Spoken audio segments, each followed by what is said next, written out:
Eats Live. We got a lot to talk about this evening. I'm going to pick some stuff to talk about. Y'all know how I feel about going live. I feel exposed. I feel like I'm exposing myself. I feel like I'm out here outside of my element in a non pre recorded state. And a lot of times when you go live, you have to let the chat kind of guide the conversation just a little bit. But there's some stuff that I want to talk about.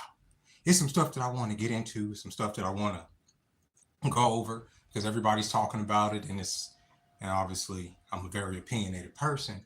And that's why I have a YouTube channel where I come on here and I let my opinion be known about some things. And sometimes those things can come off as a little bit controversial, a little bit nasty. What's up, Charles? How you doing? Guava B1. What is that? Is that like a vitamin? What's up, Nab88? Welcome to the live, brother. We got a lot to talk about tonight. We're gonna share. We're gonna have a conversation in here. We're gonna have a adult conversation about a whole lot of stuff that, I personally just want to get off my chest and just, go over, because a lot of people are I don't know, confused about a lot of things, and it's funny to me why they're confused about it. One of those things, and I made a video about this a day ago or so about the student loans. There's a lot of people that feel like they shouldn't pay back their student loans, which I get. Like, you know what I'm saying? Hey, oh, you good? All right, good. I'm glad to see you good. There's a lot of people that feel like they shouldn't pay back their student loans, but I think it's kind of like, it's like one of those things where it's like, I understand why people feel like they shouldn't pay back their loans, because they feel like they haven't gotten a return on the investment, right? So to speak. Like, what they set out to do, or at least what was promised to my generation, was, at least here in America, you go to school, you know what I'm saying? You go to college, you pick a career. Hey, what's up, Justin Thomas? How you doing, man? You go to school, you pick a career, you get out of school. If you put enough time into school, if you put enough effort in school, you put enough effort into the degree in that career, when you get out of school, you should have a good enough job to be able to pay down these loans, buy you a house, start you a family, all that stuff. That's what was on people's minds when they signed on the dotted line with those loans. And I know that because I was there in that time. You understand? Like, when I was in school, I went to school in the late 90s. That's what's up, man. Yeah, all is well. Good, man. It's a good Saturday. The weather's starting to get good. I went to school in the late 90s. I graduated in the early 2000s. And when I went to school, everybody said you had to go to college. If you didn't go to college, what the fuck are you going to do? The running joke, the thing was, you're going to work at McDonald's. You're going to work in fast food for the rest of your life if you don't pick a lane, stick in that lane, and take off in it. But in order to get into that lane, right, that's a class system. You have to pay yourself into that class system. It's the truth. It's a class system. It is. You go to school, you get a degree. It's a class thing, right? That's why the first thing most people ask you in the Western world is, what do you do? Where did you go to school? It's because they want to judge you. They want to be able to gauge how much respect they want to give you. Hey, the big ounce, how you doing, man? Welcome in. Welcome in, Preppy Princess. You tried my chicken wing recipe. It was good. Oh, yes. It is very good. But please don't remind me of chicken wings. I've been wanting me some chicken wings so bad. Especially, it's even better with it if you have like some celery to put on the top of it when you put it in there instead of the bell pepper. That hits just the same. Like, like when I got out of school, I was like, all right, I don't want to go to college because I don't see how I was going to pay back all that money. You know what I'm saying? So what's up, Peter? I was like, how would I pay back all that money? You know what I'm saying? I just didn't have a vision on if I go to this class and I take out this loan, I get these books, what job could I do that would make me the money to pay back? It was CSUN. I was trying to think of the fucking college they were trying to send me to. It was CSUN. Peace and love, Khalil. How you doing, man? What up, V Gamers? You hyped with all the games coming out? They just put out what, Oblivion on the Xbox and on the PC. I've tried to download it, but this internet here is slow. I'm in college for graphic design. You remind me a lot of myself. I am in that situation, and Peter, and you know exactly what I mean. Like, especially with AI coming out right now, it's like one of those things where you're in school, and then as you're in school, the technology is surpassing what they're telling you. See, when I was in school, even Oh, it looks so good. It looks so good. It does. When I was in school, coming out of school, even in high school and all throughout school, people, the teachers would tell us, you won't have a calculator everywhere you go. You won't always have a calculator on you. But they had no idea. They of course, they couldn't envision that we would have these little phones and these devices that we would carry around on us. I'm good, man. I'm real good.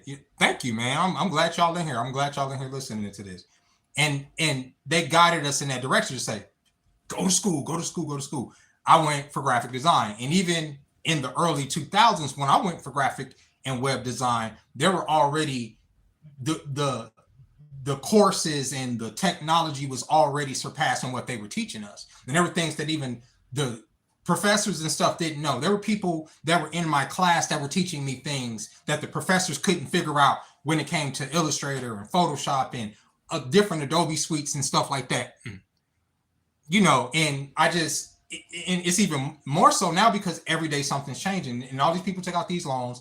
They get to this point in time, they can't use those degrees, and they're like, okay, I work at a regular job. I'm not saying they work in retail or they work in the service industry, but some people do. There's a lot of people that even I work with that have college degrees, but they work at a restaurant because that's where they work. So I don't, it is what it is, but people were saying I shouldn't have to pay back those loans. I'm just going to say, whenever you take out any type of loan from the government or your family or your kids, even though like welfare, for instance, like I always got on here and talked about child support, right?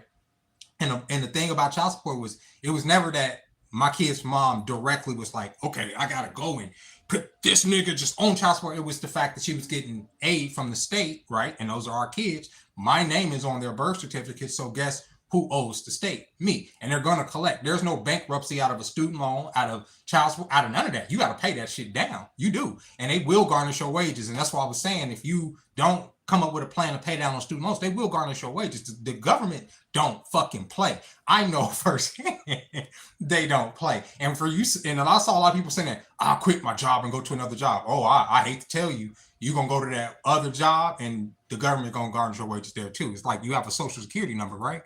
I took a college course for the first time in over 12 years for the same reason, loans. And people, you got to pay, I never knew what I wanted to do growing up. I still don't even know as a graduate because graphic design seems to be dying or won't be as lucrative. Monkey see, monkey do. And Hotboxinator, here's the thing too. Yeah, it was a lot of that. We all did. We wanted to go to school because it was like the people that came before us, we saw them go to school and we saw them make a lot of these careers. Hey, Gina, how you doing? And it's just that college became so expensive and the economy became what the economy is. Hey, Tanae, hey, Gina. And it became what it is. What can they do? How can you pay those loans out? So on that aspect, I understand it. But I'm telling you, the government's going to collect. I'm telling you. And from all of the people that I know that have went to college, the biggest thing that they got out of college is the networking, is the socializing, is the you know what I'm saying? Thank you, Hotboxinator. It's the learn, getting together with people that were kind of like-minded. Not just career-wise, but maybe social-wise and all that. So I encourage people to go to college so that they can have those adult friends and those adult experiences. I hear that there's a lot of sex, blatant sex in college. That's where a lot of people explore their sexuality and meet people that they'll know for the rest of their life. You know what I'm saying? That's what everyone tells me, networking and connect. Yeah, that's where you go. That's why you go. That's why I wish I would have went to college. Not for anything that they would have necessarily taught me, because like you said, I didn't know what I wanted to do either. But I would have really went and just to, have people that were into the similar stuff that I was into, and maybe we could have built companies together, or maybe they would be in a position now where they could see something that I'm doing and I would get hired on. You see what I'm saying? That's what the networking is about. That's why networking to me is even more important than a degree. If you know somebody in a position that's going to get you somewhere, you're going to get there faster than any fucking degree. You understand? Let me see. I'm in a remote college from home, so it's lonely. And then we live in that time too, where you could do all your courses online. So there is no campus. There's no, set location that you can go to and mingle. That sucks. You know what I'm saying? I'm happy that I didn't go to college after I graduated high school. I went right to work. Hey, Lindsay, and that's what a lot of people do. I went to trade school got graphic design, had to pay that fucking loan down. It wasn't, my loan wasn't nothing. They gave me like what, like 5 grand. It was nothing to pay that shit down. But a lot of people that went to universities and stuff, they're still paying that shit down to this day. And some of these people have very good jobs.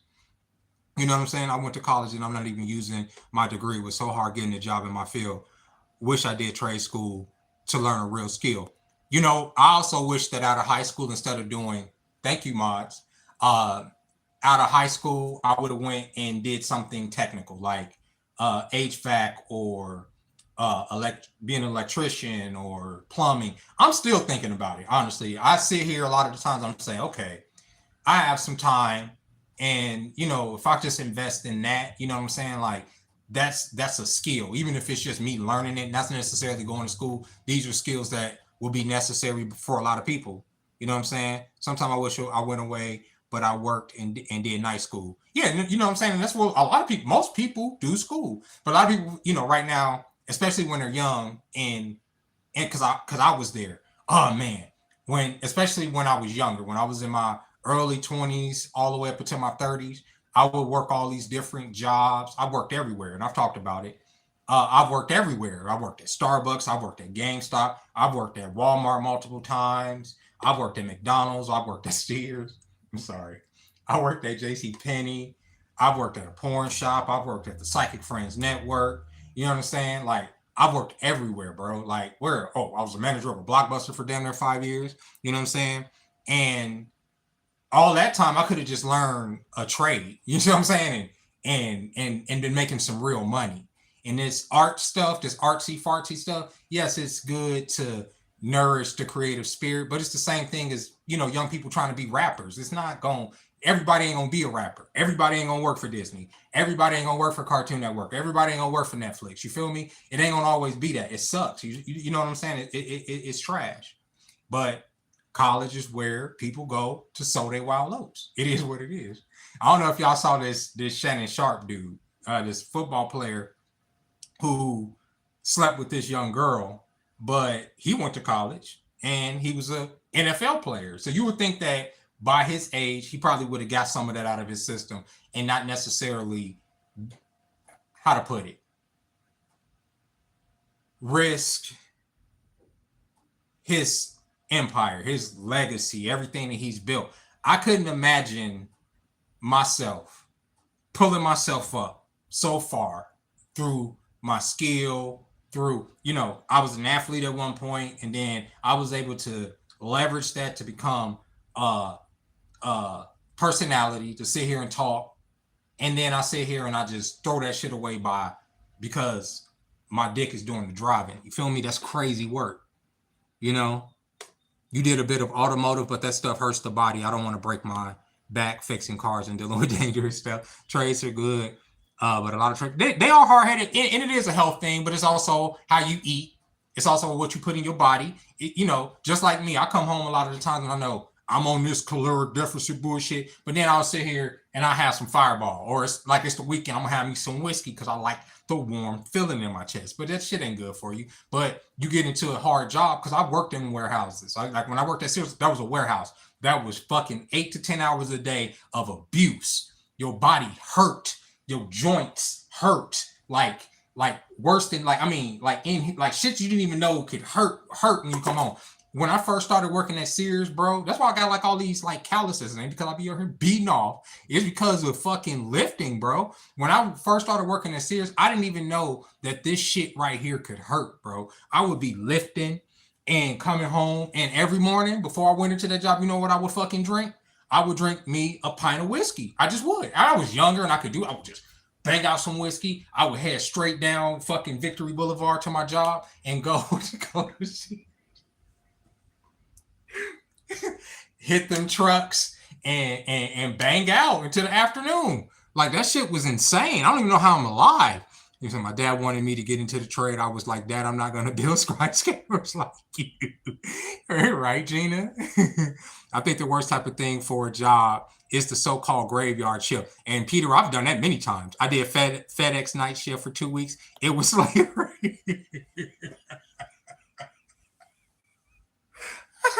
hey, Khalil, I did UPS for 2 days because my brother and Risto, my best friend at the time, they were managers there. They said, come to UPS. We're gonna get you on. We're gonna get you on board. And they did. I came. I went through orientation.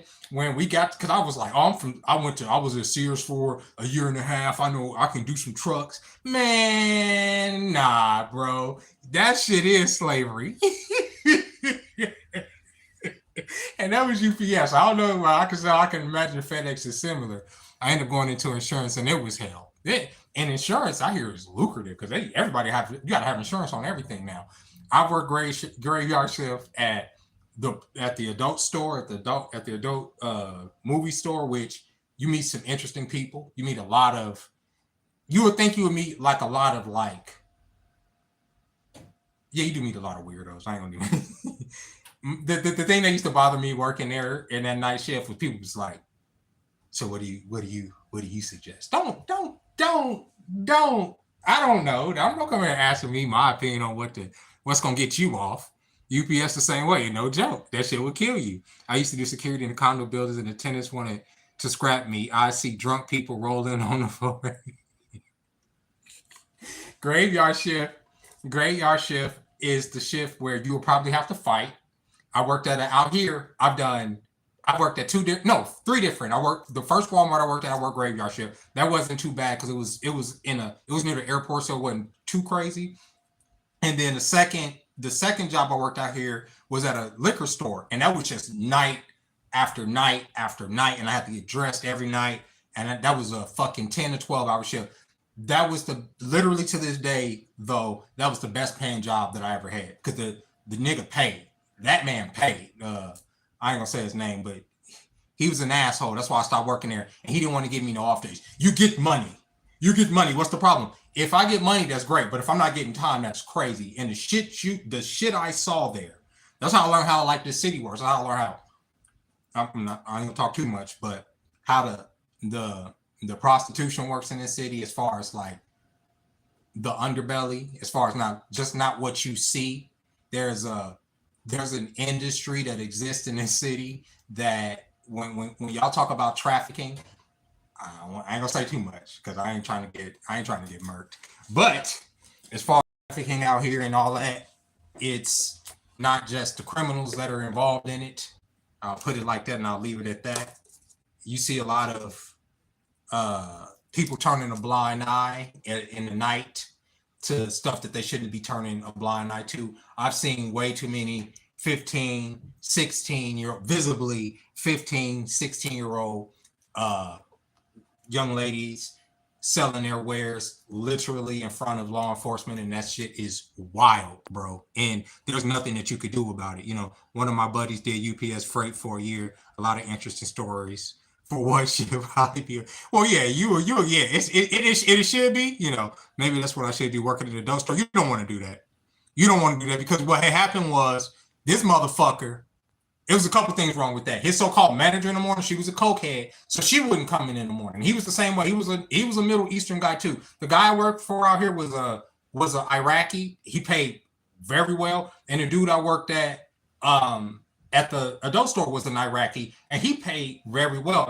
And I think because they pay you so much money, they think that your time's not important. And his fucking manager, this cokehead bitch, wouldn't show up to her shift. Now, if you want to come in here, go to the bathroom and do all the lines in the world, great. Fuck, I don't give a shit. But please come to relieve me. And she was supposed to be there every morning to relieve me at 8. This bitch wouldn't show up to fucking 10, 12, wouldn't give me no call, nothing. And the shit got old. And I'm not the type of nigga that you could just be like, oh, just sit here and, she'll be there in a minute. Nigga, you got to say something to this hoe, because if you don't say something to her, I am. And then he was like, oh, no, but she's da-da-da-da-da. All right, bro, you know what? I ended up closing the store one day and went home, and she come to my house to get the key to the store like she was going to do something to me. I'm like, bro, just because you a stud, bro, I will fuck you up. You say, okay, let's see. I did hotel night audit graveyard shift. That was the easiest job, but after a while, it will mess with your mental. Plus the craziest. Yeah, that's what I'm saying. Anything near a hotel, you think mafia? It's a lot. It's a lot too. I'm not gonna say everything. But it's not even just like the mafia doesn't run the city no more. I'll put it like that. The corporations, the hedge funds run the city. You understand? That's why Vegas has been boring lately in a way. But there is still an underbelly that's here. There's still there's rich men here, okay? And like the person said, there's elite. There are people here that want a certain vice. There's a street over here. Oh my God, I'm talking too much. There's a hotel called the Orleans. If you ever come out here, just drive down that street. Just drive down Tropicana. That's all you do. Just drive down Tropicana past the Orleans. And pay attention. Just pay attention. And you'll see a little bit of what I'm talking about. You know what I'm saying? All these jobs are straight trash. Have to work under some stupid boss who don't know what's going on half the time and really, everybody be mad at my boss. Let me read these comments. I learned that jobs don't make stories, people do. Go figure, right? Yeah, because we be fucking mad at the job. Janae, be right back. Doggy duties. All right, Gina. I'm actually blow drying my job right now. Okay. Hey, Bronx Bomber, how you doing? I forgot to add it was a casino hotel, so we got okay. So you get what I'm saying. So you understand what I'm saying. There's a element. It ain't just the cops. It ain't just the gangsters. There's the corporations. When we talk about trafficking, y'all, I'm talking too much. I'm gonna get off of this because I'm just gonna get off of it. But there's an element that you see at night that I saw working at over there by that hotel and working over there that I, like you said, it fucks with your mental after a minute, you know, especially when you prone to crash out sometimes. You see what I'm saying? There's and with me at the time, I was working literally 7 days in a row because he wasn't giving me off days. He was like, we're gonna find another person, He just wasn't. And after a while of not getting sleep, if y'all ever saw the movie Taxi Driver with Robert De Niro from the 70s, that's what I started to feel like. I started to feel insane because it's like, I know I'm not saying what I'm saying, but I'm saying what I'm saying because what I'm saying is literally in the open. It's not hidden. It's not like it's just there, you know? So as a Canadian, America scares me, bro. First time stepping into Detroit, seeing the U.S. ghetto change. Oh, you was in Detroit in the ghetto, of course. Of course. That would change me too if I had never been to America. But I'm gonna tell you something about America real quick. There's a lot, most of America, if it's not like the cities and shit, most of this country is beautiful, bro. If you go from one end of this country to another, you just wouldn't believe it. It is gorgeous. This is a gorgeous fucking country. And when you drive through all this country and you see the abundance, because it's an abundance. This is the land of milk and honey. It really is. You just like, why are there even poor people here? Why are there even people struggling? Why are there even people living outside? Why is there this much in this country yet people have so little in so many circumstances? That's what's scary to me. You understand? You know, I know I always say, you understand? You feel me? And what is it? When I'm editing my videos, I be editing that shit, I be like, really? Really? They get it, bro. They understand. Bro. Oh, you from Detroit, Khalil? That's right. You know, so you get it, like, bro, like what I hear, you know, just like Gary, Indiana. I wouldn't. The first place in America I wouldn't want people to see is Gary.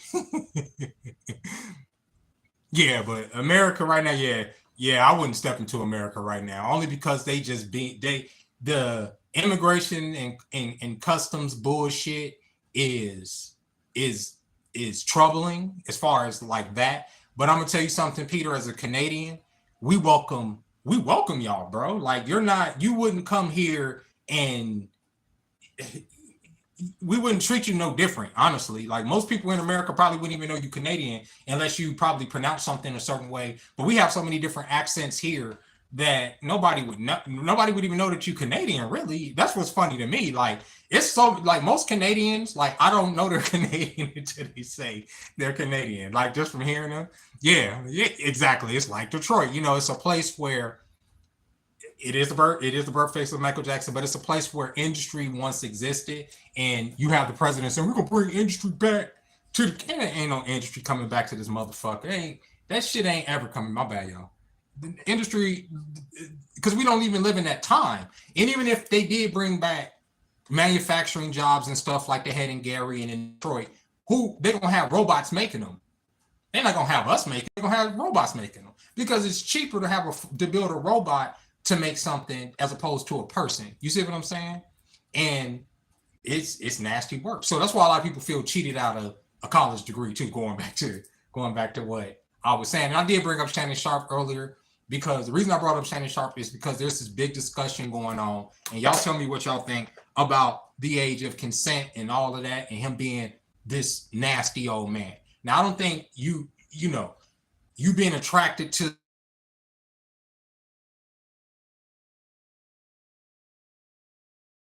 discipline to pursue that because it's not going to lead. There's nothing that she's going to necessarily bring you besides booty, which is probably what you're going for. But there's nothing that she's going to bring you besides problems, honestly. And that's not just for rich men. That's for anybody.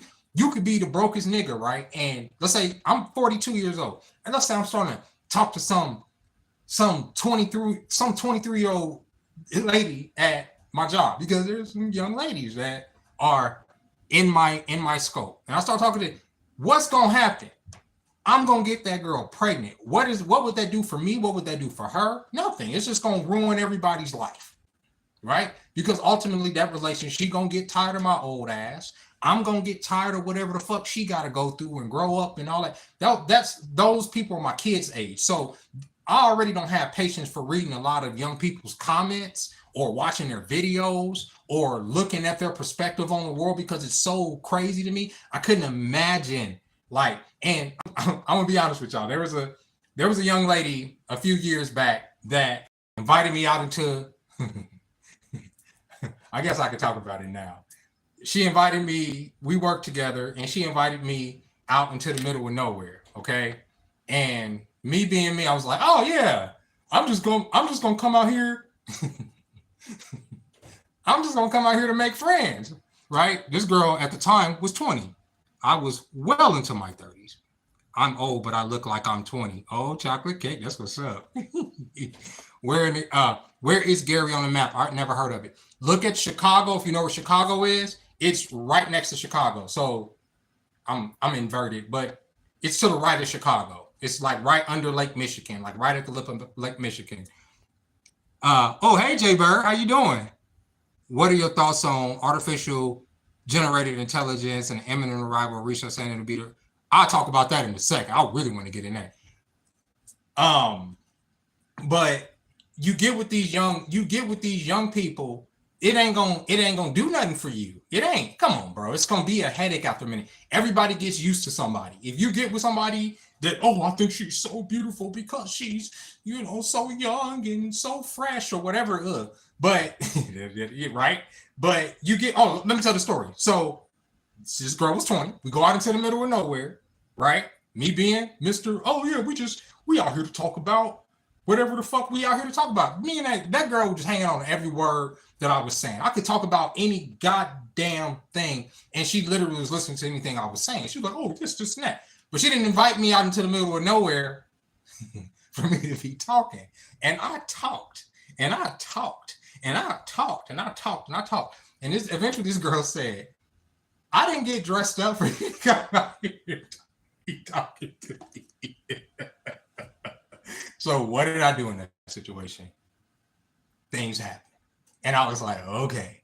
And it was all good. It went the way it went. But I was like, you got to have better self-control than that, because this young lady at the time was she was into niggas. That's what she just wanted, you know what I'm saying? So me thinking, bro, you did that could have easily led to a situation where she got pregnant. You let this girl drive you out into the middle of nowhere. This girl was Caucasian. This girl could have said you did X, Y, and Z. All of these things went through my head, right? You know what I'm saying? This is my mid-30s. This is me thinking this. Be smart, right? So after that, I was like, no, you can't because ultimately I knew, she's driving me out into the middle of nowhere, maybe, and then that's what happened.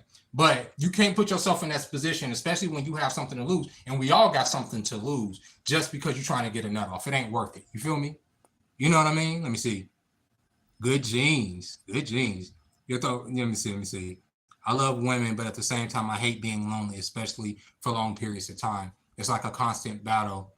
Um, and that's funny, Peter. We are a lot alike because I feel the same way too. I'll be in here, and there will be days where I'm not doing anything. Where I'm like, okay, I'm going to make some content, and I'll make some video. I'll make videos or whatever. I may maybe not even for YouTube. I may make a stupid TikTok video, put that shit up. I may get on here, try to play the game a little bit, but I just can't get into the games like I used to. I want to, but I'm just bored, right? So I'm sitting here bored. I'm like, all right, play the game. So I play the game, work on your cartoon. I work on my cartoon. My computer starts rendering. So now I got time to just be scrolling on TikTok. All right, boom. All right, TikTok. TikTok is boring. I'm sick of looking at these same conversations. Let me go on Instagram. See, that's the drug. It's the phone. It's the phone. Go on Instagram. What does the phone do? Yeah, it could have went horrible, Khalil. It really could have. And it's a lot more I want to say about her too. And some of the stuff she would end up telling me afterwards, not about me, but just about just situations in her life. I was like, yeah, you was stupid. Um, my angels were protecting me, chocolate cake. They really were. They really were. I hope she don't ever see this video because she knows she crazy. Shannon likes to role play, and unfortunately, they caught him.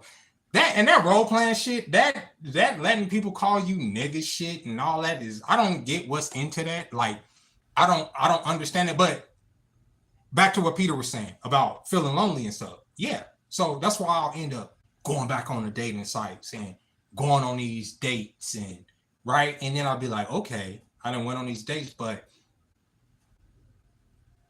right, like I don't want to say so much. I don't. Eventually, I'll talk more about like that, like what's going on with that. But I don't. I'm too close to certain situations, and I don't want to step on no toes by talking about certain things. But I'm just gonna say that I've come to the realization, at least for myself, that I am not. That I'm the piss in the pool. I'm the piss in the dating pool. Like. I really am. Like, it ain't even. I'm the problem. You know what I'm saying? Like, I'm literally, people like that hate their blackness. I don't get the. No, I'm not married, Katie. I don't think I can be married. I think that my issue, going to what Peter's saying, is that I'm more like my own company more than being with somebody. Like, I'll get with somebody, we'll spend time, and then at some point, I want to be by myself again. And I didn't used to feel like that, right? I used to want to be with the person that I was with all the time. I would want to be around that person. I would want to pick that person's brain.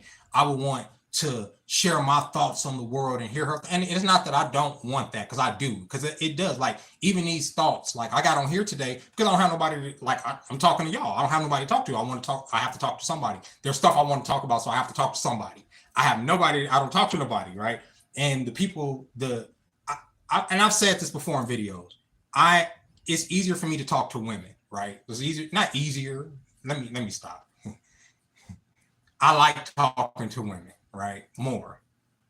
They're women, for me, give better feedback as far as like the stuff that's going on, right? Sometimes we as men may say it's a rational feedback, but it's a feedback that a man's not gonna give you. You understand? So I'm originally from Gary, Indiana, but I moved here. I'm in Vegas right now, though. That's how I am now. I used to want to be up under a person all the time, but now I like my time. Yeah, to decompress and stuff. And so I feel like I'm neglectful in that way. I'm not gonna put it on somebody else. In my last relationship, I was the neglectful one. I became very focused on my own time and my own energy. You know what I'm saying? Like I became, yeah, that's where Michael Jackson's from. 2100 Jackson Street. That's where that, so, and being like that as a person, if a woman needs me and to be emotionally, they say emotionally available, there are times where I can't be, or I'm not. And I recognize that I'm self-aware enough to recognize that, bro, you're not emotionally available right now. You're aloof. You're you're far afield, bro. Like, you feel what I'm saying? You in Louisiana? How is it? How's the weather out there? Is it getting good? I get concerned sometimes if I will find someone who will have the same mindset as far as giving each other space. And you probably will. It's just that you got to be able to, he has to be able to trust you in having your space, and you have to be able to trust him in having his space. You know what I'm saying? Like, I have to, like, if I was with a woman that wanted to, let's say we didn't live together and she's like, yo, I don't hear from her for a few days, I have to know that she's not here getting piped up, because I just don't want to deal with that, right? Like, let me see. When the mind is in the infinite, probably that's probably what it is, and I'm just in this loop, right? Peter, and then ladies say, tell your feelings or whatever, and it never ends well because it makes you look weak. It's the way, and let me talk about that, because we say that as men all the time, but it's the way we express ourselves. And so, what up, Lavelle? How you doing, man? It's the way we express ourselves as men, right? If you really got to get your shit off, it's easier to get your in that sense, as far as like the deeper shit, the roots of what being a man is. It's easier to get that shit off with a homeboy, or with a dad or a father figure, or a group of men, usually a group of men, because at the end of that, y'all can laugh that shit off. Whatever you feeling, you gonna feel better, because y'all probably feeling the same shit. Y'all probably got the same, and I'm using this word not in a negative, the same misogynistic viewpoint on things, because I'm a part of it, and y'all can get that shit off together, and it's not gonna be used against you. It's just like, yeah, then that's how the nigga was feeling. It is what it is. But when you go and you completely express yourself, let's say to a significant other in the same fashion, like literally at some point that woman gonna side eye you. She is. That, I think that's just nature, and we inherently want to be able to say, okay, baby, you know what? I just want to break down. I can't handle it. The world is too, I feel about this big, and the world feels so grand. You want to be able to do that. And you want her to be like, it's bipolar out there, that weather. It's kind of bipolar out here. What's up? What up, Big Stony? The same way you argue with your mother is the exact same way I argue with my mom. I've been telling my mom about KFC being, yeah, whoa, yeah, right, right. You can't go at a woman the same way, bro. You like the way, like, I can sit up here and I can talk to the homies, right? And I could be like, I could say some wild shit. I say wild shit in these videos sometimes because it's a video, right? I can get on the video, or I'm not as much I'm not as much doing it on the lives, but it's I can get on here and say some wild shit, right? But if I'm sitting here talking to my lady, because I've seen the women that I'm with literally sit there and listen to me crash the fuck out. Literally watch me crash out. Listen to me crash out, right? And then I feel better at the end, but the energy's off, because I know necessarily she don't feel better. She's like, this nigga's crazy. Right, I am. But sometimes I just have to get the shit off my chest, and then I'm not crazy no more. She literally asked me for a 2-piece chicken combo, and I was like, I'm not eating any meat, but I decided to eat a poutine instead. It's easier for men to explain stuff to other men because they go through similar situations, old and young, i.e. females understand each other because they're, yeah, right, exactly, right. Oh, yeah, welcome in, Baked Up Rose. It's tough to accept you want a woman's respect, not her love. Right, exactly. Joseph, right there. That's what you have to learn. You want a woman's respect. Her love is conditional. It just is. And a lot of young men can't deal with that. It's conditional. It literally is based on some conditions. And that's fine. A lot of people complain about it, but it's some conditions in that. Do you turn her on? Do you make her feel protected? Can you provide what she needs you to provide for her? Whatever that may mean. It could be money, it could be resources, it could be she may be a pothead like you. She may just want some weed. It could be whatever you provide for her to make her feel good. Do you provide that? If you don't provide those things, the love changes. Those are the conditions. That don't make them crazy. That don't make them skewed, it just means that that's their nature, just like we have a nature. We have a nature too, right? Just like I was saying, I said on TikTok the other day that some men that are talking about the Shannon Sharp situation have never been in a room full of hoes and had to fight against their baser nature. Like I was saying with the young lady from my job of, when I was a little while ago, where I let my baser nature take me into the middle of nowhere and get my rocks off. Stupid. You understand? Let me see. Exactly. You know what I'm saying? Like here is validation and my transfer my energy to her. Exactly, Gina. And expressing myself and saying, oh no, this is da da da. I let that shit off and now she's, oh, okay. You know what I'm saying? In my last relationship, he relied on his homeboy's opinions about our relationship. See, that ain't never been me. See, I can't even respect Janet Reno.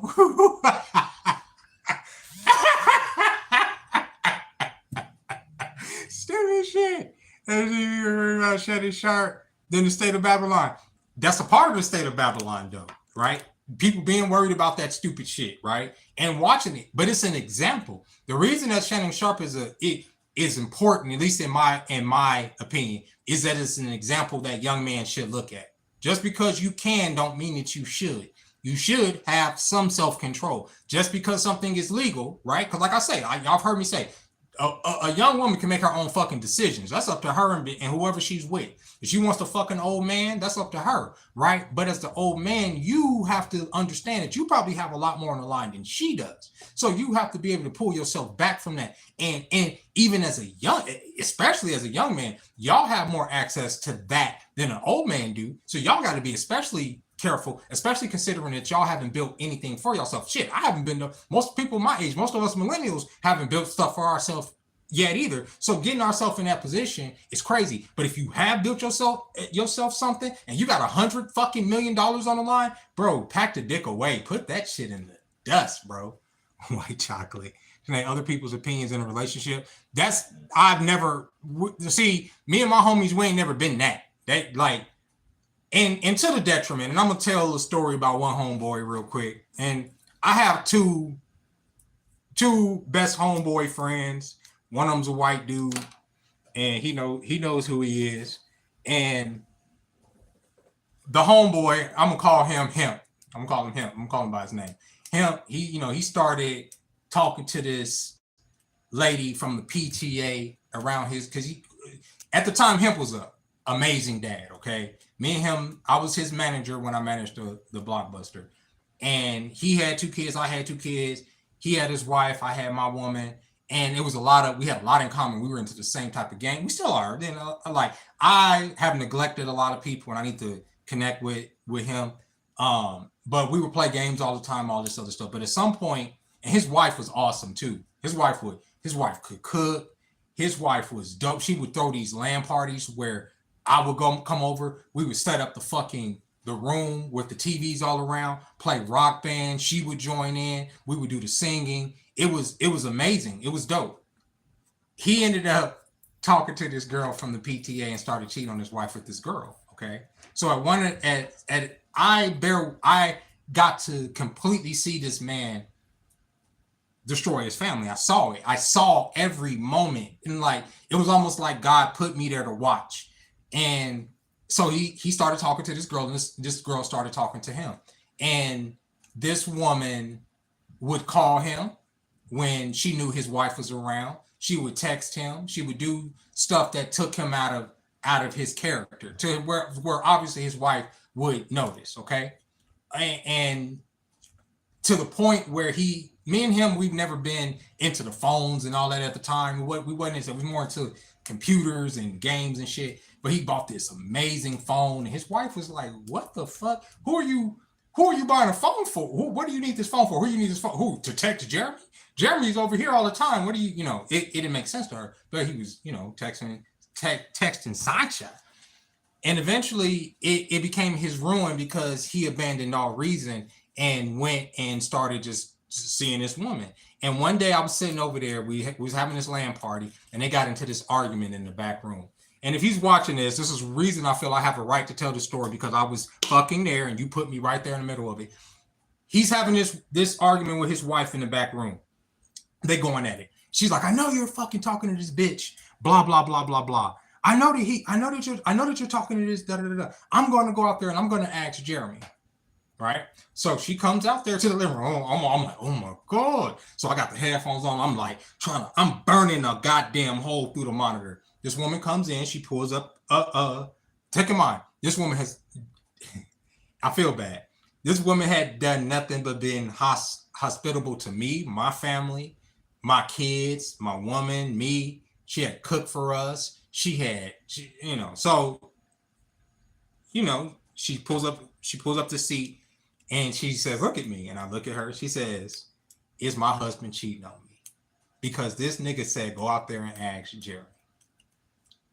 And what did I say to her? I said, I don't know. I don't know if he's cheating. Of course, I knew he was cheating on her.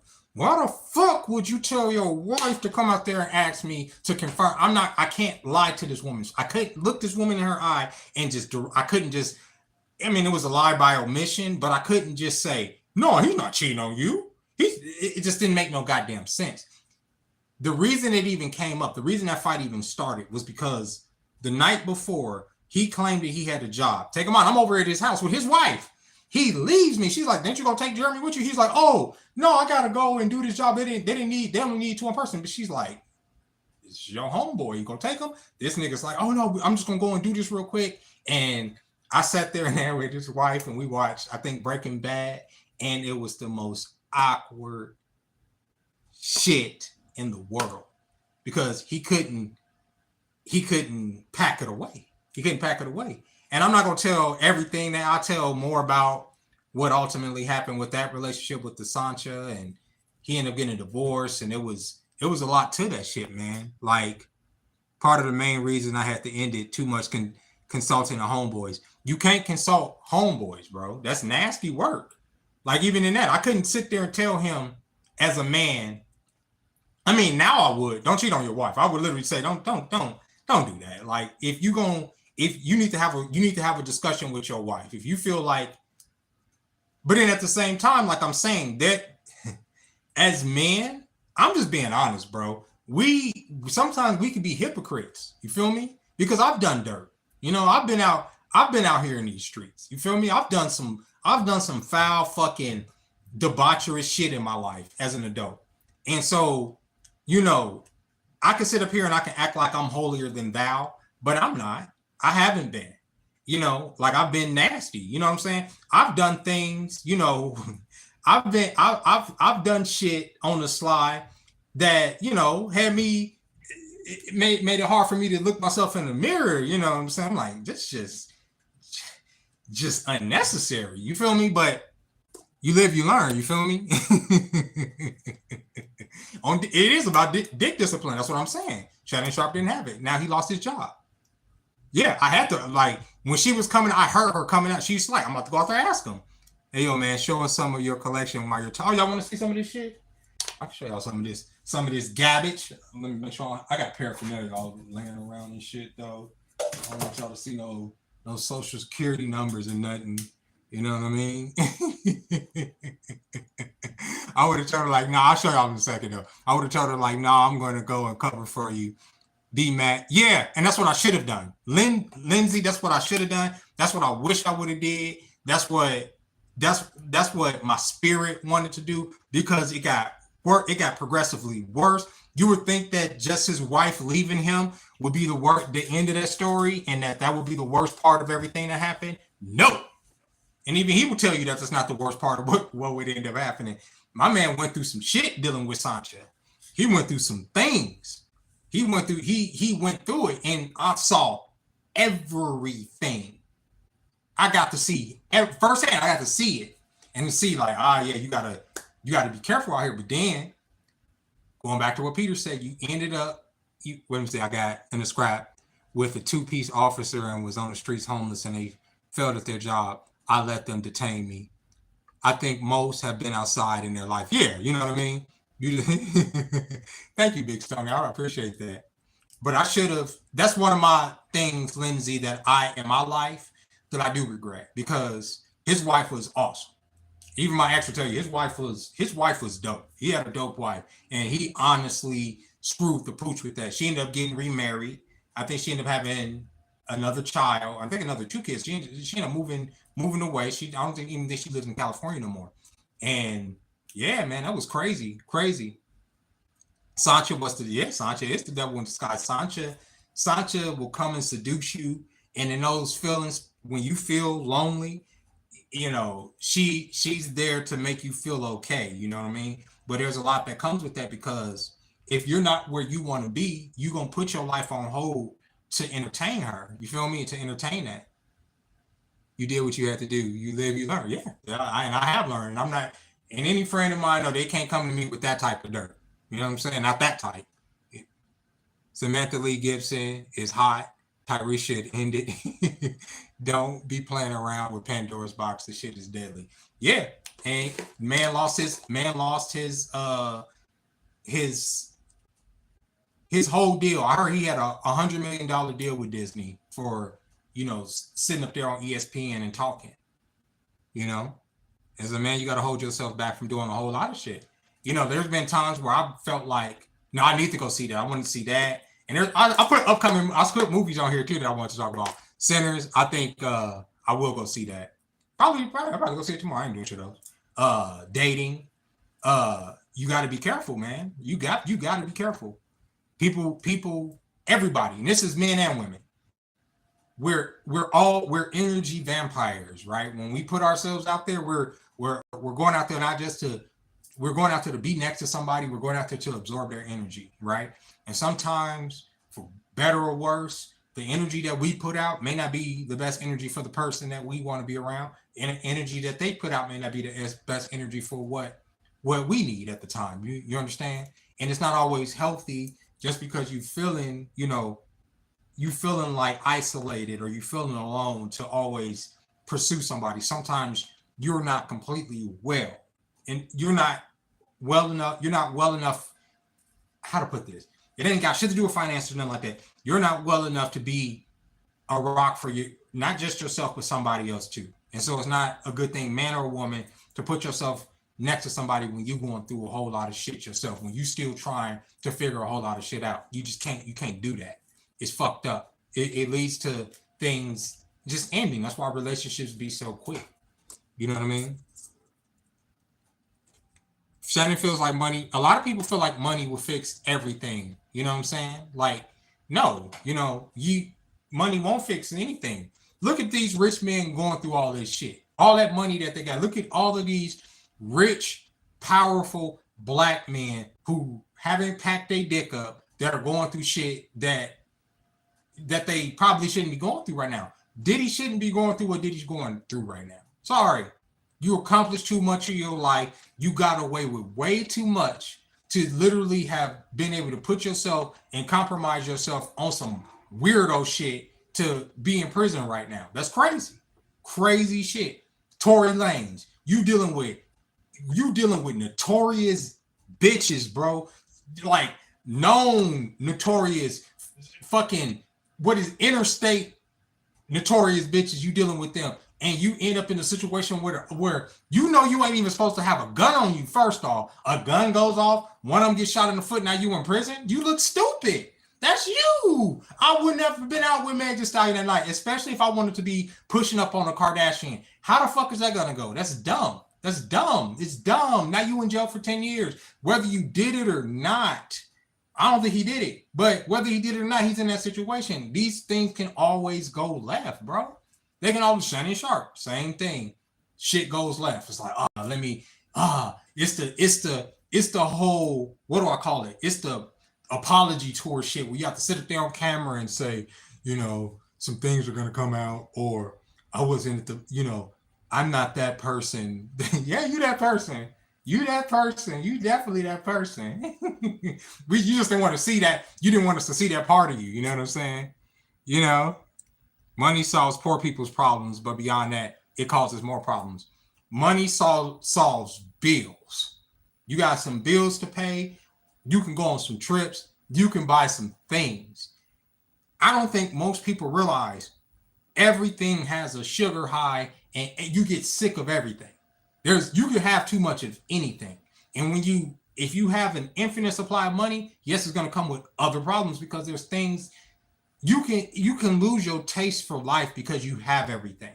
You've tasted you feel that you've tasted everything. You understand? You can lose your zest for life. Sometimes life is just the journey. That is the excitement of it. When I look back on my best memories, most of it don't involve money. It involves instances and people in those instances and circumstances and stuff, and sometimes there was no money around at all. It was the circumstances, and those were the things that I feel made my life rich. You feel me? It had nothing to do with no money. It had no money, but it was everything. And I feel like especially when you're poor, we feel like money's gonna it's gonna solve like this. People are gonna respect me because I have money. No, people are gonna use you. They're going to expect from you. They're going to treat you differently. They're going to be people that you haven't talked to in forever. They're going to feel entitled to some of the stuff that you have if you make it to a certain point, money wise or not. If there's even just a perception of you having money could be enough for people to want to even ask you for money. I hadn't talked to my older brothers in years. And then we all found each other on Facebook. And my oldest brother was like, one time he asked me. Now take him out. I got 3 kids. We got bills. We always, we maintaining, but fuck, he asked me, he said, can I give him a loan, like a healthy loan? He was like, I see how y'all living out there. And I said, bro, because he hadn't been out here yet. He hadn't been out to the West yet. I said, that's just an aesthetic.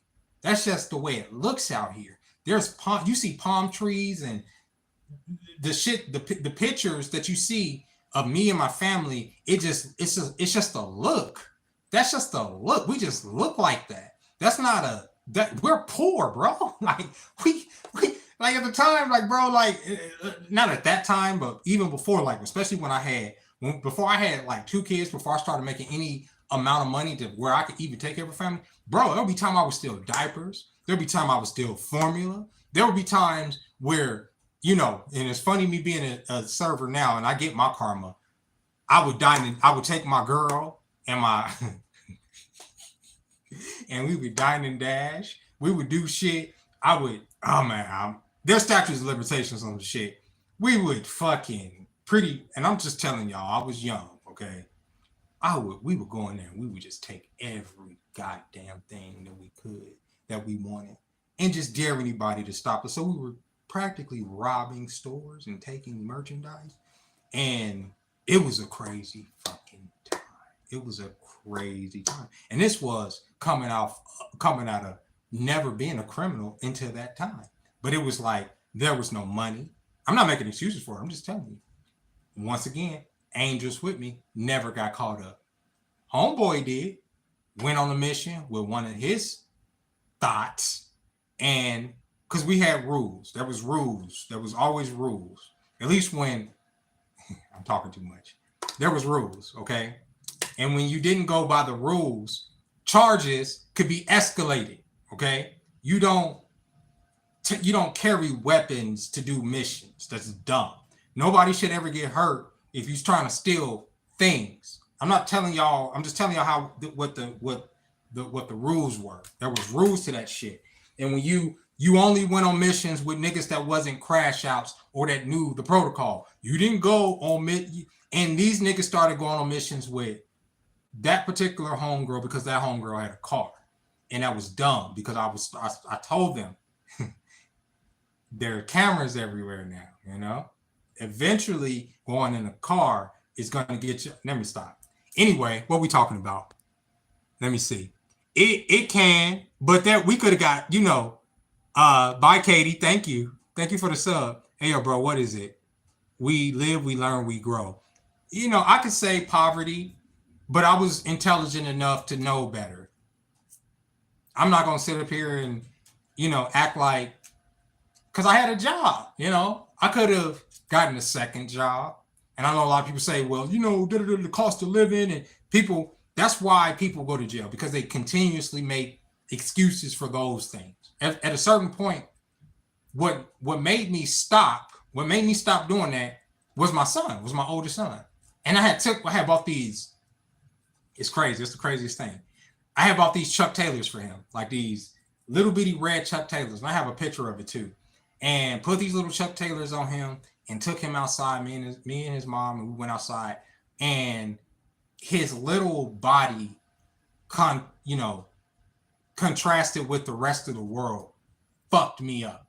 It was something in that moment that was like, oh no, I can't keep doing this, because if I go to jail, I can't do nothing for him. You know what I'm saying?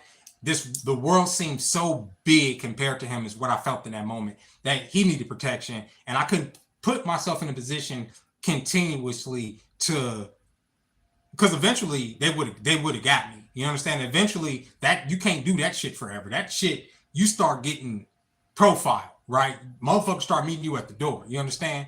And I'm glad I stopped. I'm glad we stopped. We all, of our everything, we stopped and started doing productive shit. But it was a time. It was a time. You know what I'm saying? And I say to young people, it ain't worth it, because it could be any moment, any little moment. One homeboy, he was always a crash out. We stopped doing missions with him because he's coming out of a store. I guess an old lady got in his way. Remember, nobody gets hurt when you're taking things. They're things. They're just things. If you gotta leave the shit, if you gotta drop the shit, you shouldn't be getting no fights. You shouldn't be. This motherfucker runs out the goddamn store, trucks the old lady. So now the block is hot. The block is amazingly hot. And at this point, we have a little bit of a reputation. Not good. You don't want a reputation. So people knowing what we do start sending the police to our house when shit comes up missing. Problem. Because the police should never show up to my house for anything. And one day, LAPD shows up to my house claiming that somebody amongst us has stole a computer. That wasn't our MO. We didn't take from people. We didn't rob from individuals. I'll put it like that. That ain't what we did. So I knew that was a goddamn lie. And it wasn't nobody's fucking computer in this house besides our wrong. So the police was like, did y'all take the computer, blah, blah, blah. Me being me, I'm like, if y'all want to come in here and look, y'all come here and look. I don't give a fuck, right? So they come in like, yeah, this is our shit.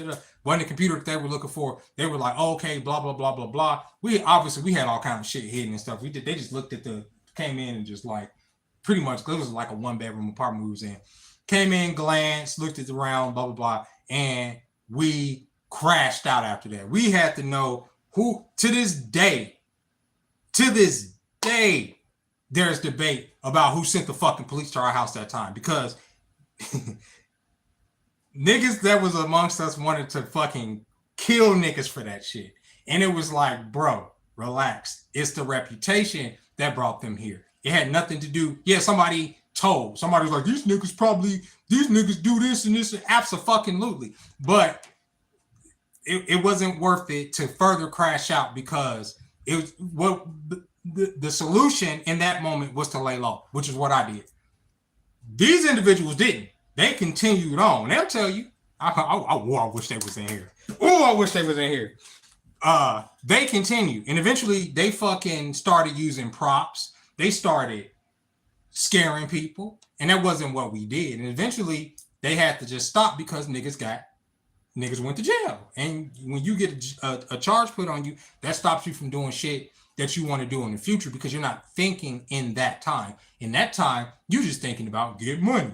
And then you get money. Okay, you get money for a little bit. And then one of the things you start to learn is that sometimes the police are going to allow you to get away with certain things. Where you think you're getting away with certain things, they're going to let you get away with some shit up until a certain point, and then they're going to just collect all that evidence against you, and then they're going to use it against you, and then your ass is going to not jail, but prison. You understand? So none of that shit is worth it. Get money, but then you want to, let's say, later go into the military, or you want to go and get a certain job, and they do a background check on you, and that shit comes up. That shit is not good. That's not a good look to have a criminal record of armed robbery or strong arm robbery or anything involving theft or violence. You understand? That shit is crazy, bro. Right. It's always good. It's always good to be like, I'm saying this to say, I see, so like what people use that word YNs, which I hate because it just means young niggas, and everybody's using it now just to say young niggas. But there are a lot of young niggas that are out here that think that that's the order. And I'm telling you right now, the better course of action, especially if you don't have nothing on your record, is just to fill out a fucking application and clock in on somebody's clock until you figure out what you want to do with your life. That's it. You never looking over your shoulder. You're not doing this shit. You know, like all that craziness. You're not doing all that. You literally are just a civilian. Ain't nothing wrong with that. Is it boring? Yes. Yes. Yes, it's boring. Is it going to attract the bad bees? And probably not. Probably not. No, because you just living a boring life. But you are good. You ain't looking over your shoulder. I'm telling you, there's some comfort in not looking over your shoulder. It just is, okay? You know? Let me see. To all those zoomies, use those zoomies for something productive. Exactly. Try to, you know. Boring and safe. That's why. But being safe, but chocolate cake, y'all like, do you like safe? You like safe, really? Do you like boring and safe? How boring? Because I'm boring. I'm not that. I don't think I'm boring, but I think I'm boring. I think a lot of women think I'm boring, and I understand why. I think I could spice it up. You know, I could afford to spice it up. I can afford to be more romantical. I can afford to be more spontaneous. You know what I'm saying? I can afford to plan dates better, and you know, you like boring and safe. I stay used to okay. But you know, I think that being boring is good, but I also think that it is good to be able to spice it up, right? Because you know, I I have the experience of, you know, ladies getting bored because I'm boring, dude. I am, but you know, like I say, it on both ends. I think if y'all are attracted to each other and y'all like each other's company, being born together, there's nothing wrong with that. You know what I'm saying? I just think that's where I think that is my biggest insecurity. Like when it comes to like dating and stuff, is that like I need to be like I hear like my best friend, for instance, this nigga, you know, like he's been in lives where he's talked about his game, right? And anytime I've needed advice as far as that, I will go to him. But then the nigga is this. I ain't gonna say he's disingenuous because he's creative, okay? But he knows romance. He knows how to set up dates and mystify women. He just do. He knows how to do that. He just knows how to do it. And he knows how to make them feel excited to have him around. Me,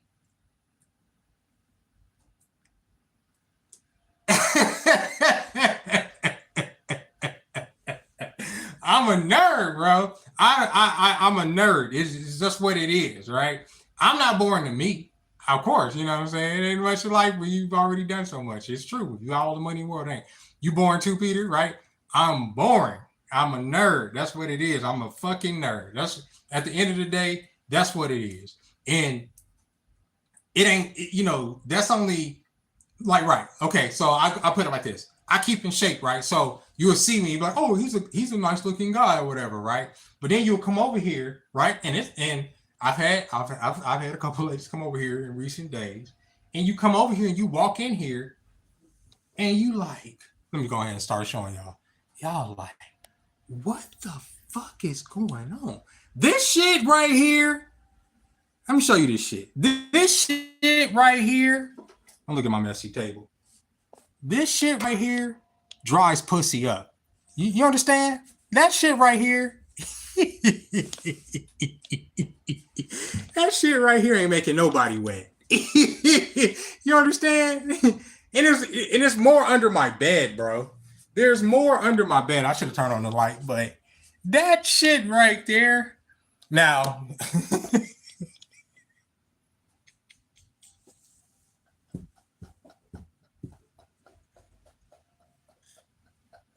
it's the truth. It's the truth. And I'm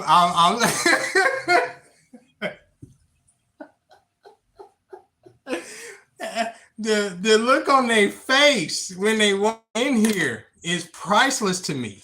It is priceless. But this is me. I can't stop, bro. I can't.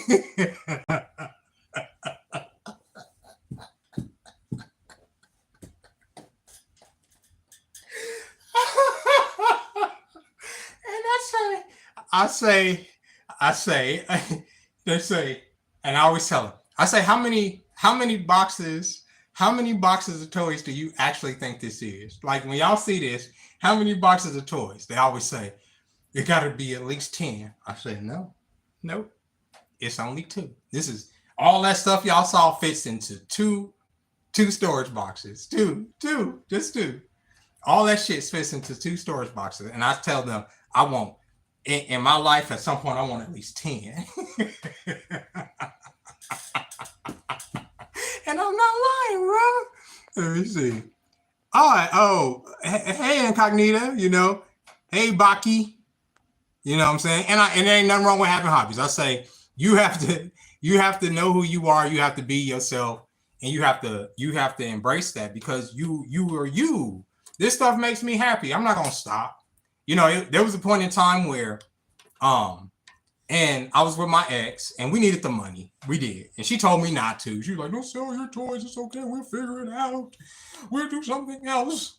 And I was like, "No, we need the money. Fuck it." So I sold I sold my original collection, which was, I had way more shit than this. I ended up getting a couple $1,000s off just the fucking, even some of the loose figures was worth money at the time, and sold that stuff. And to a certain point, it did, like, it hurt because it was like, damn, I built this up for so long, and some of those toys I wish I still had because they're worth so much money now, way more than I sold them for at the time. But my family needed the money, and it was like one of those times where I was like, it's just stuff. It's just stuff. But I never lost the love for it. You know what I mean? And not the toys she likes. Right. Let's see. It's the toys. Yeah, it's the toy store, not the toys she likes. I used to enjoy collecting Legos. You lose pieces of yourself once you're attached to collecting and stop. You do. You just do, because it's something that brings you joy. I don't look at I don't shop. Like, I'm not like a shopper, right? But like once a week, and y'all have seen it, I'll go and probably buy a figure. Like that's shopping for me. I'm not gonna buy expensive shoes or anything or expensive outfits and stuff unless I have to be somewhere. I'm gonna buy, like, more than likely just a fucking action figure because it's like a dopamine hit or something. Oh, you after initial shock, right? It's that shock though.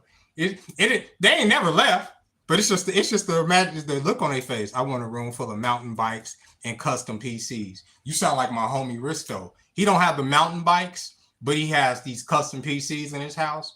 And when I went to his house, he lived in I ain't gonna say where he lives, but he lived by Disneyland. And I went to his house, and you walk in his house, and his computers. At the time he was trying to do this whole fish tank thing. So he had computers and fish tanks. He had these fish tanks. So his house looked almost like a aquarium. And it was just an apartment, like an aquarium with computers and shit like all around. I thought that shit was dope. I play video games. I have video game tattoos. I have a small video game. It looks like you need to find you a nerd, right? And it's funny because I've always been against like dating nerd girls, and it was funny because not because I wasn't attracted to them, and then my cat brings me immense joy. A cat is good too. I'm thinking about getting the cat. I'm thinking about it. There was a girl almost gave me a cat at work, but I didn't get the cat because I couldn't pay. I wasn't about to pay the pet fee. I just didn't have the money for that.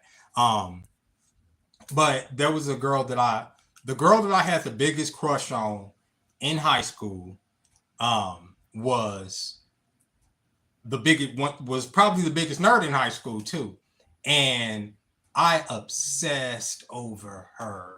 I loved her. I did. I really did. I really did enjoy her, and she taught me so much. But I had this unhealthy crush on this girl, and she was a nerd girl. She was the first girl I had ever met that was into like all this shit like that, and she knew more about comics than I did. She knew more about video games because even now I'm like an encyclopedia with that shit. But she knew more about comics. She taught me she taught me about other shit to read. Like, because at the time I was all just Marvel and DC superheroes and this and that. She introduced me to Sandman. She introduced me to all kinds of different genres of graphic novels and manga and shit. She was dope, and she could draw her ass off. She could draw her ass off. Now I can draw now, but at the time I hadn't got my footing completely as far as like the technical aspect of drawing yet, right? And so I wanted to impress her. I had met her in my art class, and I would draw these pictures, and the teacher would put them up there, and da da da, whatever.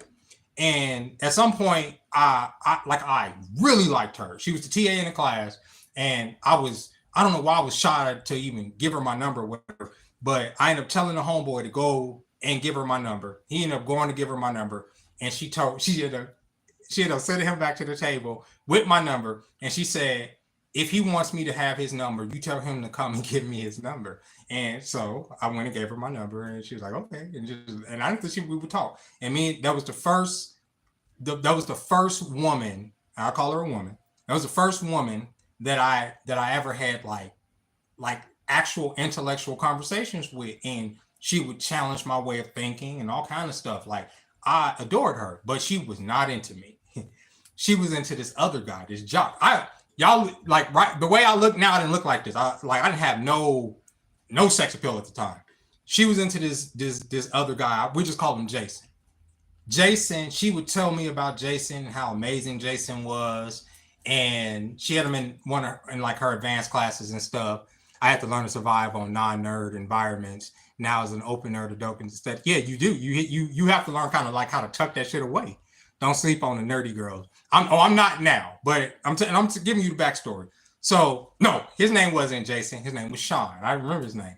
And she would tell me about Sean, and Sean was this, and he's on the football team, and this and that, but at the same time he's athletic, and he's into the same books and stuff that we're into. And I'll just be listening, just me. I just like being in her presence, and I like being on the phone with her.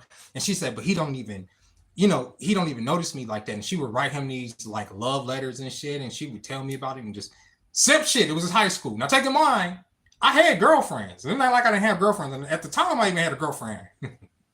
But she was this girl was the bee's knees to me. And she would tell me about this dude, Sean. But me and her would hang out. We would go to the comic book store. We never had like this romantic relationship, but we did.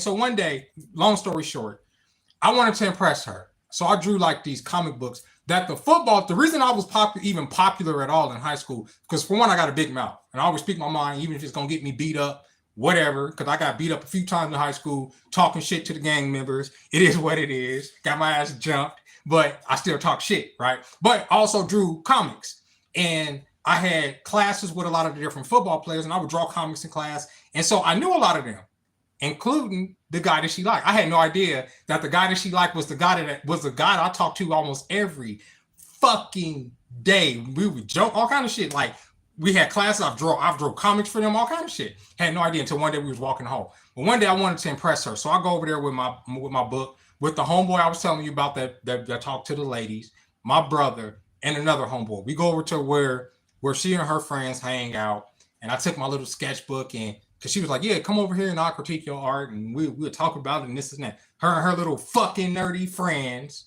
okay? So I take my sketchbook over there thinking I'm hot shit, thinking she's my friend, and we talk, and this girl is so awesome, and blah, blah, blah, and talked her up to my friends and my brother. Now take in mind, she just looked like she was like a nerdy girl. She was like this plain Jane girl. So when they saw her, they were like, okay, Nick, like, this what you like? But I liked her for her brain or whatever. But anyway, she gets my sketchbook. She starts going through it. That girl clowned me, bro.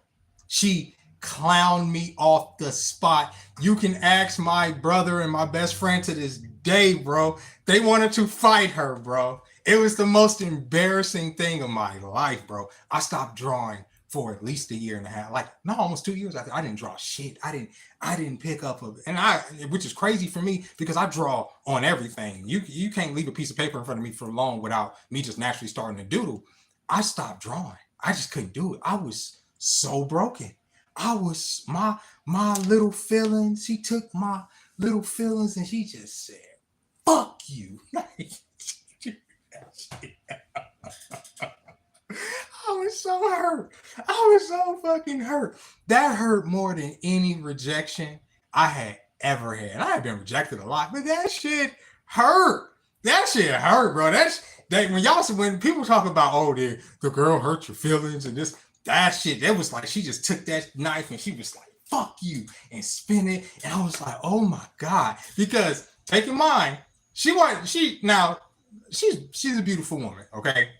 But she wasn't the hottest thing. You know how superficial boys are. So for my brother and my homeboy, they're like, your girlfriend look better than her. What the fuck is wrong with you? What are you on, bro? What's wrong with you? And they tried to encourage me to draw, and they was like, fuck her. And this, they didn't say that to her. They was like, that she's a bitch. Like, you know, they tried to hype me up, but I just didn't draw. I just didn't. What brought me, I can't even tell you what brought me out of that funk. But what ended up happening was my brother had been at school at the high school for about a year at that point. At least you didn't have a girl in middle school rob you or iPod, and know. And the teacher and everyone in my class knew she stole it. She got away with it. It's painful, bro. It's painful. Like a year or so later, at this point, I think I was in 12th grade, 11th, 12th grade, and me and her hadn't talked or whatever. But at this point, I had a growth spurt. Okay, my brother had been there a year. He was on the football team. He was into sports, so he started to. You know, he had muscles and he started to get into fitness and shit. And the nigga just got sexy out of nowhere. I'm like, damn, that's how easy it is. And I was like, all right, cool. So I started getting into fitness and stuff too. And I started with a milk jug, right? I had these little bitty arms. And I started like using like a milk jug just to get like that ball. And I started looking all right. Started looking okay, right? And so she wanted to talk to me, right? So one day she was a TA in another class because she had all honors class. She had pretty much she was almost done with school before it was over. And she came to my class because my class was next to where the pool was. She comes in and she just asked the teacher, can she take me out of class? And the teacher was like, okay. You want to? I was like, all right, cool. And she was like, how you been? And this and that. And we went to the pool and we started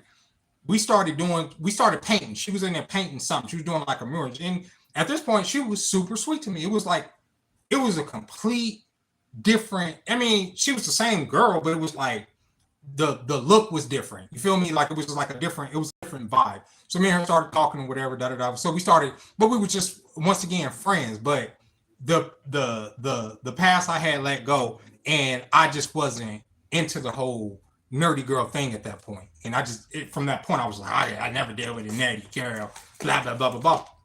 But now most of y'all are nerds. Almost everybody plays video games and shit now. Like all y'all are into that, into the Marvel movies and stuff and all that. But yeah, man, I'm gonna get off here with that. But I kind of want to talk about y'all. Y'all got to be careful out here, y'all. Y'all got to be careful. Y'all never know 1,000%. You know what's going on, even when you think you know what's going on.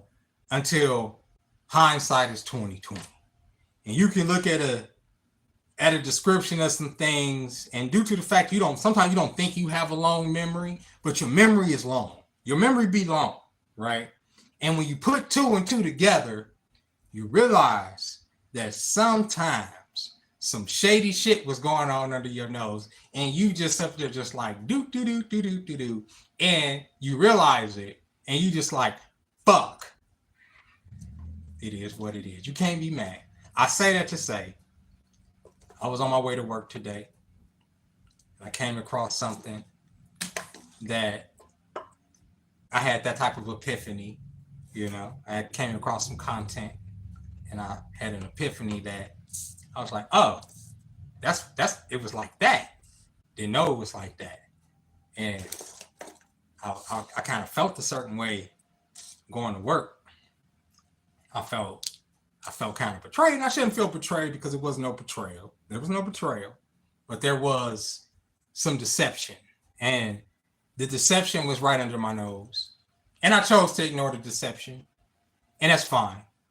But it makes me apprehensive when y'all say, you know, like as far as like the dating market, and as far as like being attached, as far as like being personable, putting yourself out there. and even expressing aspects of yourself.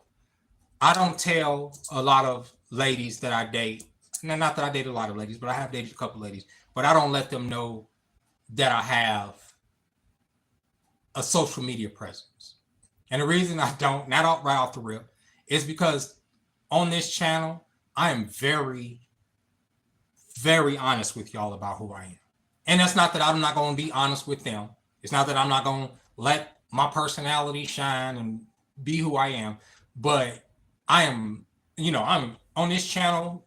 I am kick my, like, y'all make me feel comfortable on here. You know what I'm saying? Like, y'all make me feel good. Like, so it's easy for me to come on here and express myself, even when those opinions are not necessarily popular. Even with y'all, some of the opinions are not necessarily.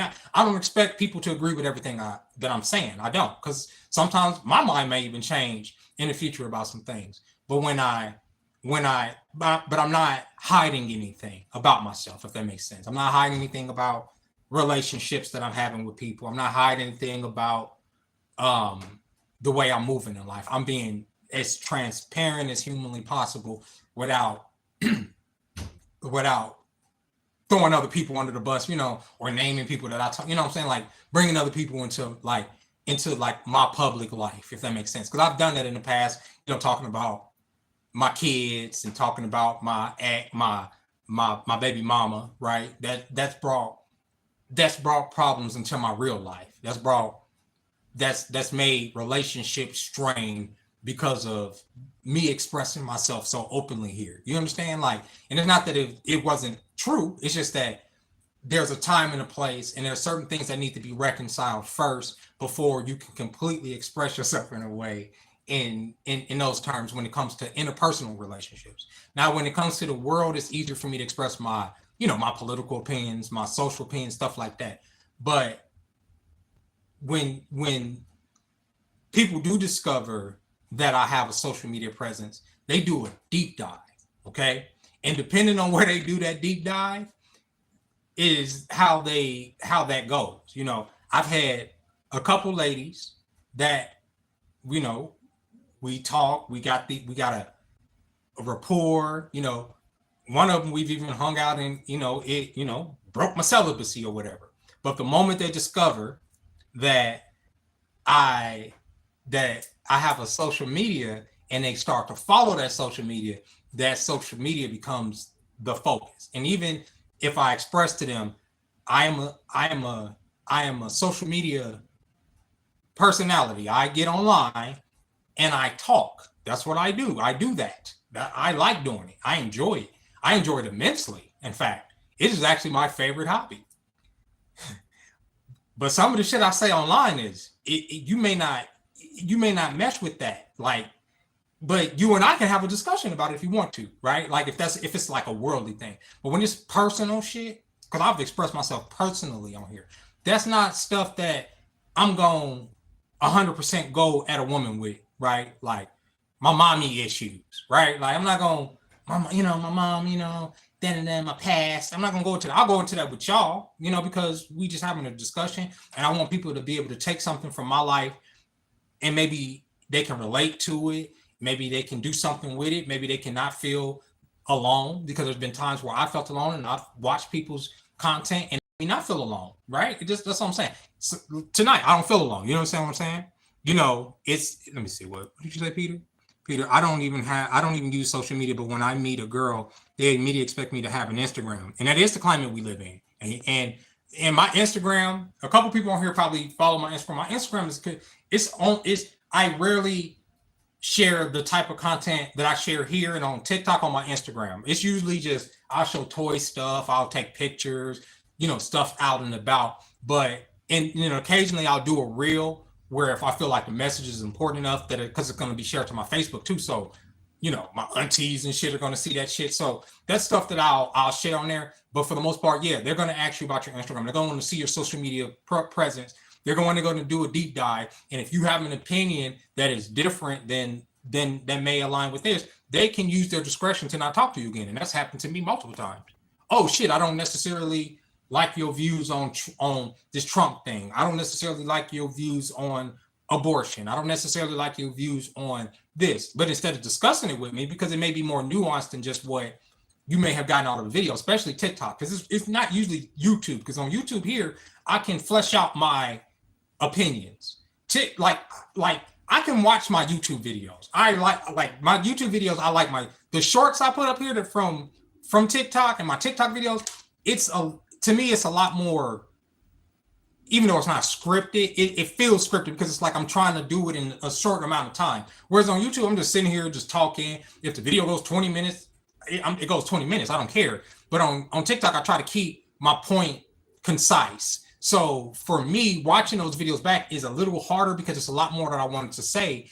And there's a lot more nuance to the opinion. So if you just go off of what you see on goddamn TikTok, it's going to come off as crazy, or I'm going to come off as obsessed with certain things, when in reality, a lot of the shit I really don't care about. I'm just giving you my opinion on it. I don't care. Most of the time, I'm literally looking at cat videos or Dragon Ball Z shit, or Warhammer stuff, or comic shit. Like the vast majority of the stuff that I consume is nonsense. It literally is. But when it's something important and I want to talk about it, I'm going to express my opinion about it. You know what I'm saying? But that shit, literally, that shit, they going to, and that's man or woman. Like me personally, there's been a lady that I talked to. We never went on a date or anything. It didn't go beyond this. Where she had a YouTube channel, and she was like, I got a YouTube channel, and I went to her YouTube channel. I went to her YouTube channel and wanted to see what she talked about on her YouTube channel. And her YouTube channel was about, like, she was into the more of the esoteric, spiritual, zodiac, stuff. Now, am I into that shit? No. Do I believe in that shit? Not 1,000%. No, I don't. But do I believe that the signs of the moon have sway at least over certain parts of our characteristics? I do. I believe that. But her channel was focused so heavy on that, and her opinion about the universe was that fine. That's not how I believe, but it wouldn't stop me from talking to her. And so I was like, oh, I do YouTube.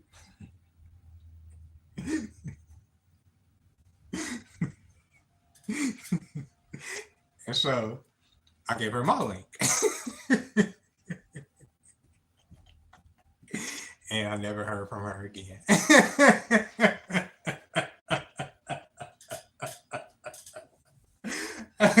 It's just what it is. What it is. It is. But I get it.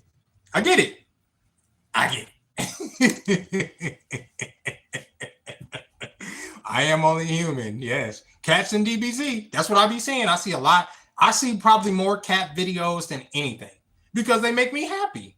Animal videos literally bring me joy. So I like literally set my TikTok algorithm to mostly be that. Now, conversely, go over to fucking Instagram. I literally saw a woman show her pussy today, bro. I kid you not. And I'm like, it had 6,800 something likes, a shit ton of comments. So Instagram wasn't taking it down. She literally got in front of the camera, lifted up her stuff. You see her whole shit, bro. And I was like, okay. And that's not the first time. I see people die every fucking night on Instagram. Every night I see people die every night. And that's not what I'm looking for. I'm just scrolling Instagram reels. Oh, some Indian boys playing on the train tracks. Smack. Oh, here's a car accident where a guy gets launched fucking literally 500 feet from the fucking car into a brick wall. Every night. On into the morning. These are my Instagram feed. And today it just blew my mind because normally this shit's at night where I'm scrolling and I'm now some pussy there. Oh, okay. Right. And I'm just like, whoa, Instagram is wild. So now I don't feel like being horny right now. I don't feel like being mortified. Let me get off of here and go and look at some cat videos and see some Dragon Ball Z inspirations. And let me see Vegeta crash out because Boma got hit by Beerus, you know what I'm saying? And see some inspiration, you know what I'm saying? That's the shit I be wanting to see, you know what I'm saying? Well, that went down the truth. It did. It's crazy. Instagram. I remember when Instagram was just pictures too. No, Instagram is wild. And people say Instagram is dying. I'm like, if you mean by dying, you're gonna see some death on there. Yeah. If you on there long enough, you're gonna see some shit. Instagram is crazy, bro. And I'm just like, I can't. They're like Instagram. I don't really use Facebook too much. I have family and friends on there and people I work with that I interact with. So I'll check that. The most toxic social media site there is, though, and I'm even toxic on there. And I try not to be, but it brings out the fucking worst in you. It's Twitter or X. That's the worst. That's the worst social media site. It brings out the anger in you, bro. It brings out the hatred. It's just on every level. You think you yeah, only use YouTube. YouTube is, there you go. Memes and political posts on the memes on and a political post on fucking Facebook are brain rot. Absolute brain fucking rot. I can't even take it serious. And most of the people on there don't even know half of those videos and shit are fucking AI generated. I'm like, how do y'all not know this? I imbue to lots of YouTube, but I don't scroll IG on my socials. I just post and leave, throw pennies down on my. Yeah, there you go. That's the best way to do it. That's the best way to use Instagram. You want to use it and you want to put stuff up, put it up, get the fuck off of there. That shit is crazy, bro. You know what I mean? Like, you only watch the stories on IG of people I know. Yeah, see, there you go. Y'all doing it the safe way. I don't know what the fuck I don't know what be wrong. To the point where you get desensitized to it. Like, there needs to be like a study on people in India and playing on the train tracks. There has to be a study on that shit. Do y'all not hear the fucking train coming?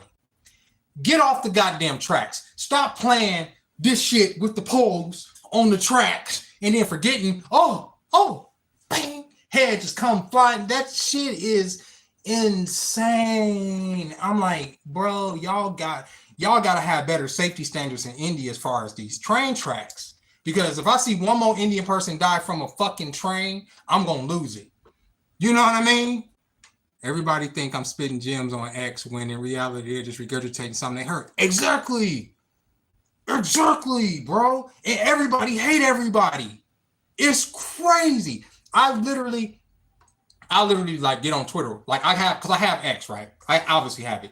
I used to have before Elon took over, like Elon made it so a lot of niggas can come back. I got banned on X a long time ago, or Twitter a long time ago, because of how toxic I am. And I'm not gonna even sit up here and tell y'all that it's because I'm not toxic, but no, it literally brings out the worst to you. It's the platform where you're gonna see something that's gonna make you cuss somebody the fuck out in the worst way, you know? And you're just like, why am I even on here saying this? Like, I don't even have to read this. I don't even have to look at this, but I'm seeing this. You know, it's like Twitter's like that. It's like this thing that just jabs at you. The worst conversations possible, the conversations that they'll have on TikTok about man versus bear, man versus woman, whatever the fucking stupid conversation that we going through during the week, Shannon Sharp. Take all that, right? And multiply whatever that conversation is by 10 and put all these feelings in these stupid ass think pieces and assertions that this group of people is like this and this group of people is like this, and these absolutes that and what do they call platitudes that people stand on that are just crazy. And you're just like, okay, let me get off of here. And then just like Instagram, then you just see some pussy. You just out of nowhere, you know what I'm saying? You know, you see some shit when it comes to India, right? India's wild. India is like, I would never visit India. I hear it's horrible. And in the fact that it's very unsanitary, and just the fact that like y'all don't have no training standards. It's crazy. Talking points to the bottom, culture grooming, place of hate. Yeah, that's what it is. Bro, exactly. exactly what he said. Culture grooming from a place of hatred. I love it. That's what it is. That's what Twitter is. Twitter is exactly that. You have literally on Twitter, and sometimes I'll be wanting to like repost some of the tweets. Like you will literally have a woman say, literally say, and woman or man, in a previous because I don't want to equate one group to another. Let's just say you will have a guy for the sake of argument. You have a guy say, I don't think that black women should date outside their race, right? You'll have a guy say that, right? But then you'll go down like 10 tweets and then the niggas worshiping a white woman. It's like, bro, am I crazy? Am I tripping? So it's okay when you do it, but it's not okay when she do it? What? And you wrote it. You put it up. You didn't take it down before you put this new post up. You have the direct contradiction right there.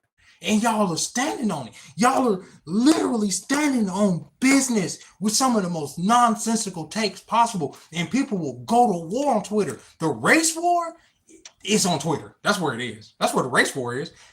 Niggas hate white people. White people hate niggas. The most racist memes, bro. And this is coming from a nigga that used to be trolling on neo-Nazi forums.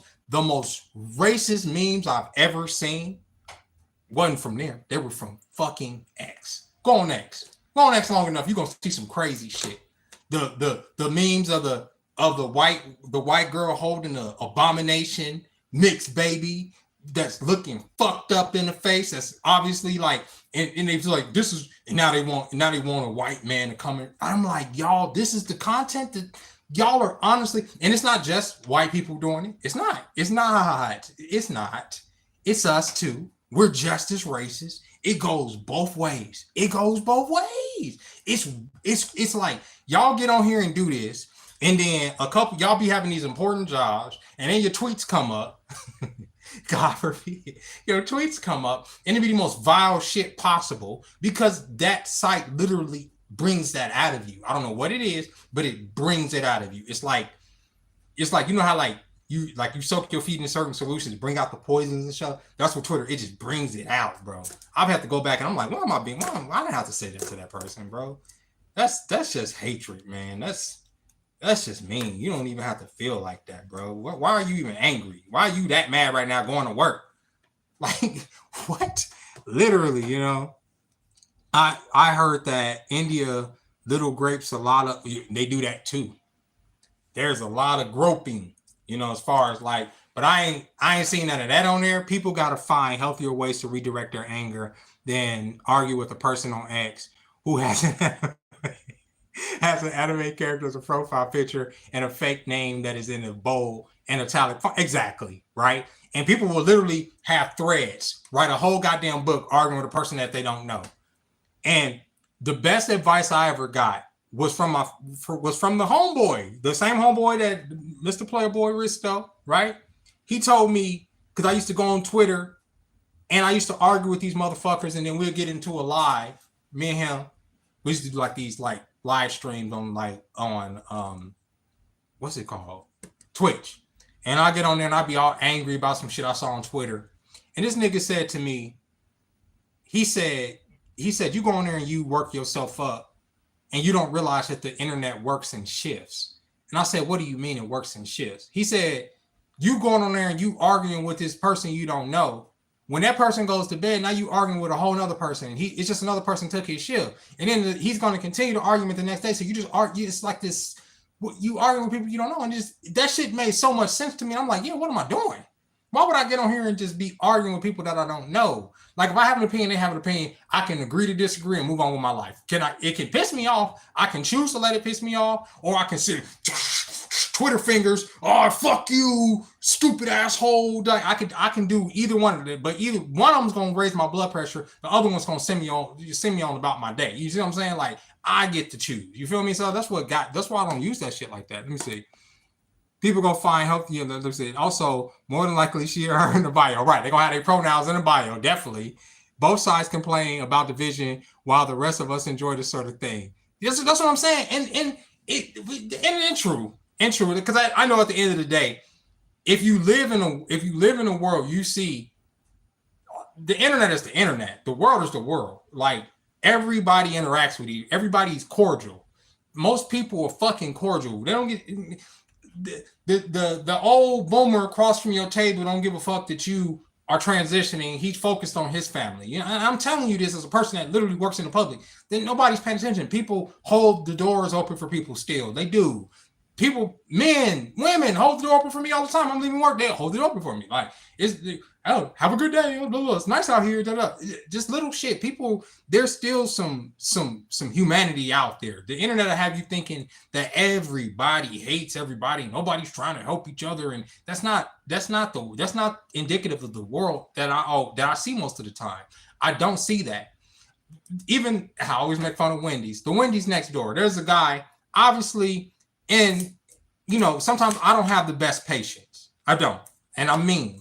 So a lot of times I ignore stuff that may annoy me. And sometimes I know people may be coming down off of something, or they may not have their meds, and they tripping, they tweaking. You feel me? They doing shit erratically, and that bugs my spirit, right? And I'm trying to get better about that not bugging my spirit, but it does. I don't like that fidgety shit. That shit just be driving me up the wall. But I was going into Wendy's, and there was a guy, a black guy. He obviously had been up all night. And I'm gonna end with this too. He had obviously been up all night, and he had been out there, and in the moment, you know, he's not communicating, at least on a frequency that I can communicate with him in a decent way. Because, like I say, I'm impatient. I'm human. I have my biases and my prejudices too, right? And so I don't want to deal with this nigga. I'm being honest with you. I just want to go in there, get my fries, didn't need this nigga in my way, right? But when I go in there, I get my fries. This old white couple pulls up behind me. Like they come up, like when I was coming in the door, they pull up in their car behind me. The first thing they did before they even ordered their food, first thing they did was they asked him, what can they get for him? I swear to God, that's the first thing that they did. Now take in mind, this man is fucking tweaking. They asked him, he said, "Oh, just something to drink and maybe something to eat." And they asked him, "What do you want?" And this old white couple didn't skip a motherfucking beat. Bought this man food, ordered his food with theirs. Now me, it humbled me in a moment, right? Because it's like, here I am just looking now, taking mine, just the parking lot over is my job. And just a few months ago, I was sleeping outside. And I could have been lost in the sauce like that. I could have lost my mind. You know, it could have been a night where I didn't sleep, or the weight of the world was on me too much and I couldn't deal, right? And that bit of humanity that they show right there is like, bro, you got to slow down. You can't let everything annoy you. You gotta be present. You gotta be in the moment. And there is humanity, because in that moment, I wasn't the human. I was the nigga trying to get to work. Oh, this nigga in the way, you know, that was me, but they wasn't. So as I say, it ain't about race. And this is an old white couple. This is a black dude. What, hair wasn't combed, dirty, obviously had been on drugs all night. They bought that man something to eat. They did. And it's crazy, man. Jeremy, do you think it's a bad thing to holler at a chick on Twitch streams? If you know her, no. I don't think, if you know her and that's the way to like get close. Because I know a couple girls that stream, but I know them in person, right? Like I know I've talked to them. Now, if I was to go in there and start flirting and stuff, that's a way to, I guess, break the ice or whatever. But if you don't know that girl, nah, hell nah. That's a parasocial relationship. Like you can flirt, it's fine. It's flattering, right? But if you think that if you're gonna go in your head and think that something's gonna come out of it, it probably won't. Proximity is what forms relationships. Y'all have to be close a lot of the time. I'm not saying that you can't have a long distance relationship, because even one of the girls I work with, one of the bartenders I work with, she's out here right now because she met her current boyfriend. Now I tell her too much business, but she met her current boyfriend playing the game online with her old boyfriend. So her old boyfriend used to play with the nigga she's with now. He lived out here, and they started talking through the game, through Twitch and through Discord and everything, and eventually a relationship formed. So it does happen. I'm not saying it don't happen, but me personally, it like I have to like it's me. I'm weird, bro. I'm not gonna even hold you up. I like the way I holler is like this. For one, I have to be in the mood to even want to put myself out there like that. And more likely, I'm probably going to do it in person because that's always been the easiest way for me personally to talk to a woman.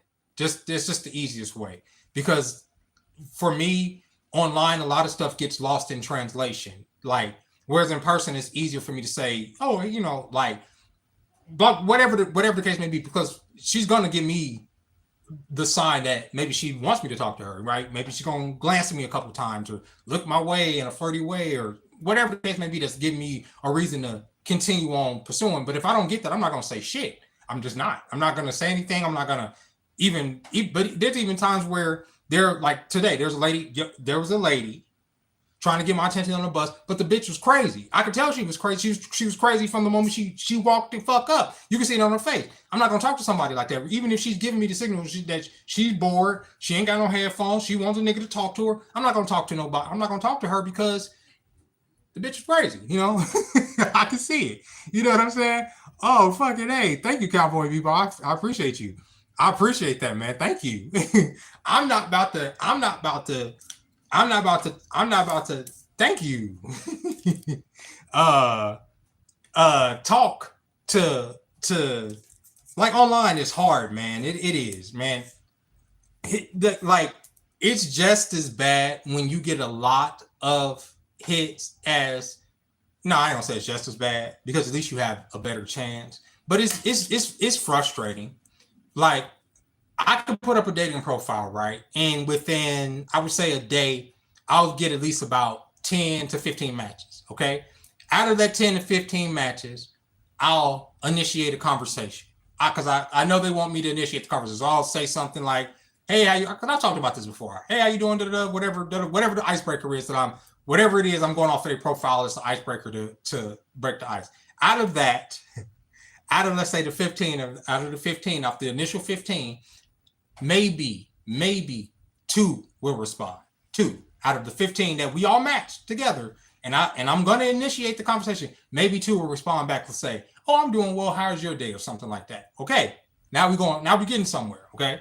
Oh, I'm doing well. Now, obviously, I don't want to have this text chain either. We obviously on here. We adults. We trying to date. I'm trying to set up. Thank you, Mitchell. I appreciate you. I want to. Thank you, man. Thank you. I want to know you. I want to talk to you. You know what I'm saying? It ain't about sleeping with you. It ain't about this. But at least I want to be able to set up a date, right? So out of that, let's say maybe 2, maybe a date may get set up. And then in between that time and the date, something may happen. Something may come up. You may get ghosted. So they may say, I'll give you a perfect example. A couple of weeks ago, this young lady, because I was like, I want to get on the dating sites again. I ain't gonna never get back on there. But I ended up back on there. So I get on there. This really pretty girl matches with me. Really pretty. And I'm like, all right. Because my whole thing is, at least over the last couple months, I was like, if they're not gonna hit me up first, I'm just not. It is what it is. If they ain't gonna initiate it, they obviously ain't that interested. I'll save myself some time. So this girl, she hits me up, and this is gonna be stupid. I said I was gonna get off here, but I get off here after this. She hits me up, and we have a back and forth. And so I kind of ignore her at first because, and like on my scale, she's like a 9. I'm like, this girl ain't, but she's real. She's a girl. Like I'm like, so I'm maybe shit, maybe it ain't, whatever. She hits me up. She keeps hitting me up. She obviously wants me to talk to her. So she talks to me. We end up exchanging numbers. We start texting through the fucking phone numbers, and she starts making comments about me using an Android phone. An Android phone. I blocked her immediately. So the date never even went through.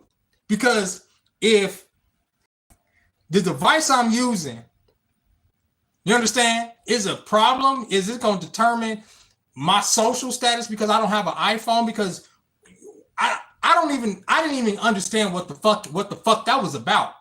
That blew my mind. And I'm like, maybe, and she was 33.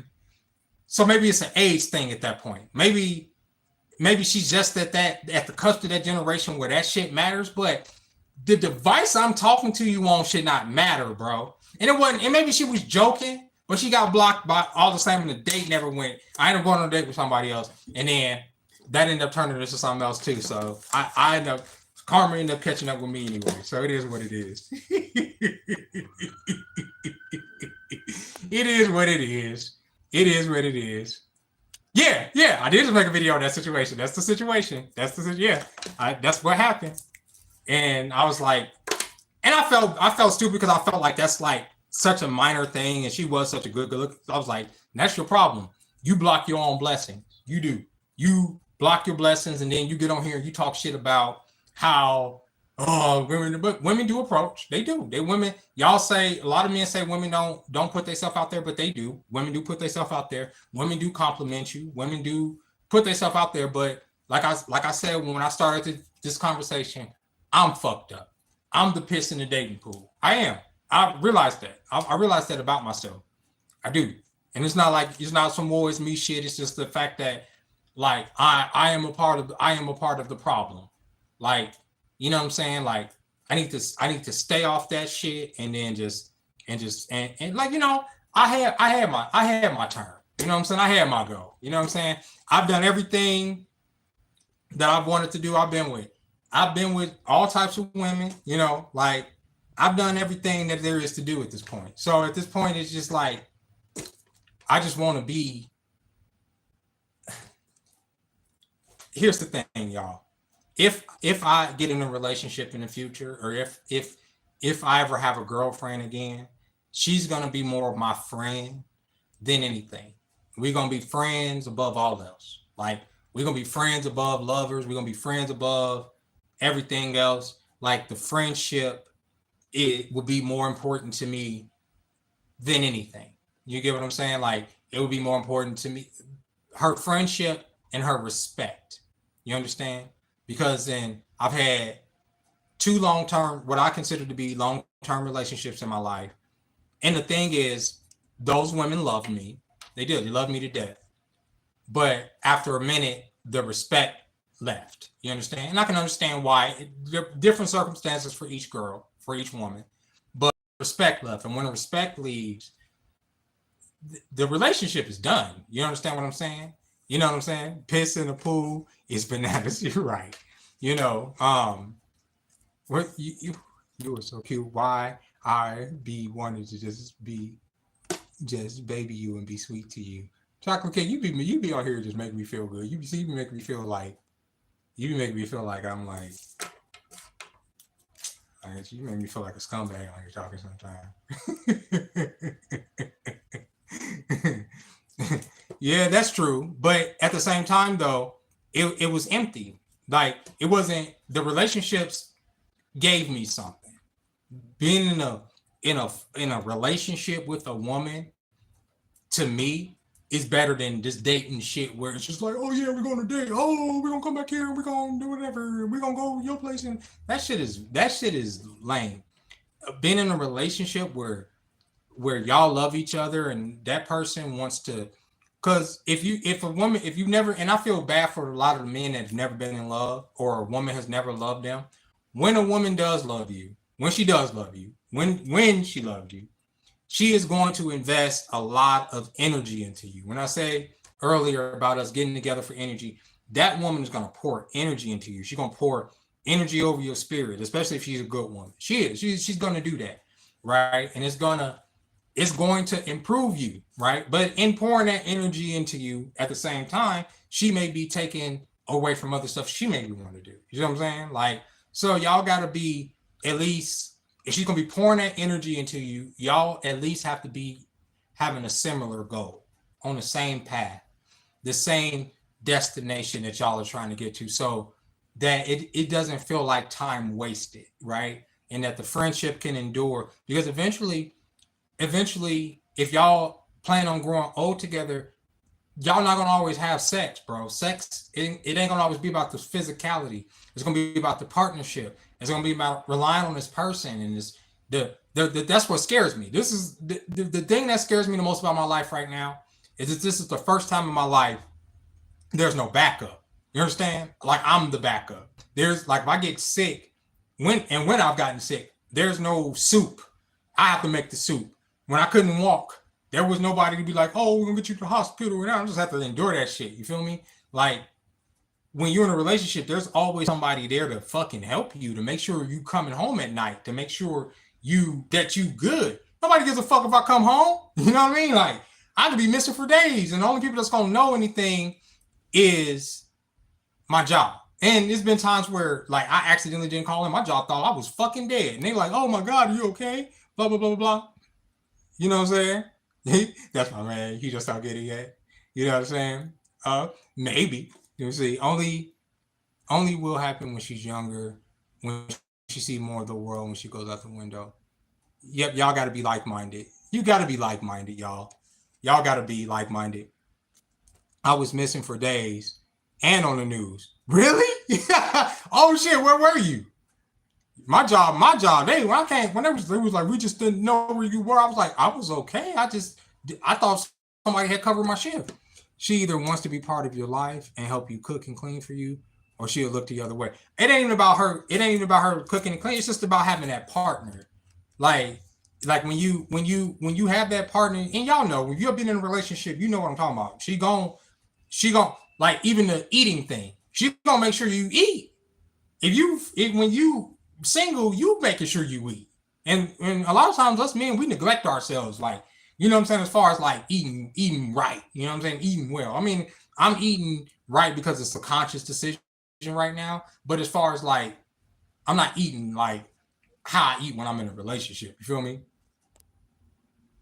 Like-minded and mutual cause because otherwise it's just biological lust. Yeah. And when the lust dies, okay, and I'm not, and that's the thing too. Y'all have to be, at least in y'all youth, y'all have to be attracted enough to each other to have those sparks and to, have a healthy sexual relationship.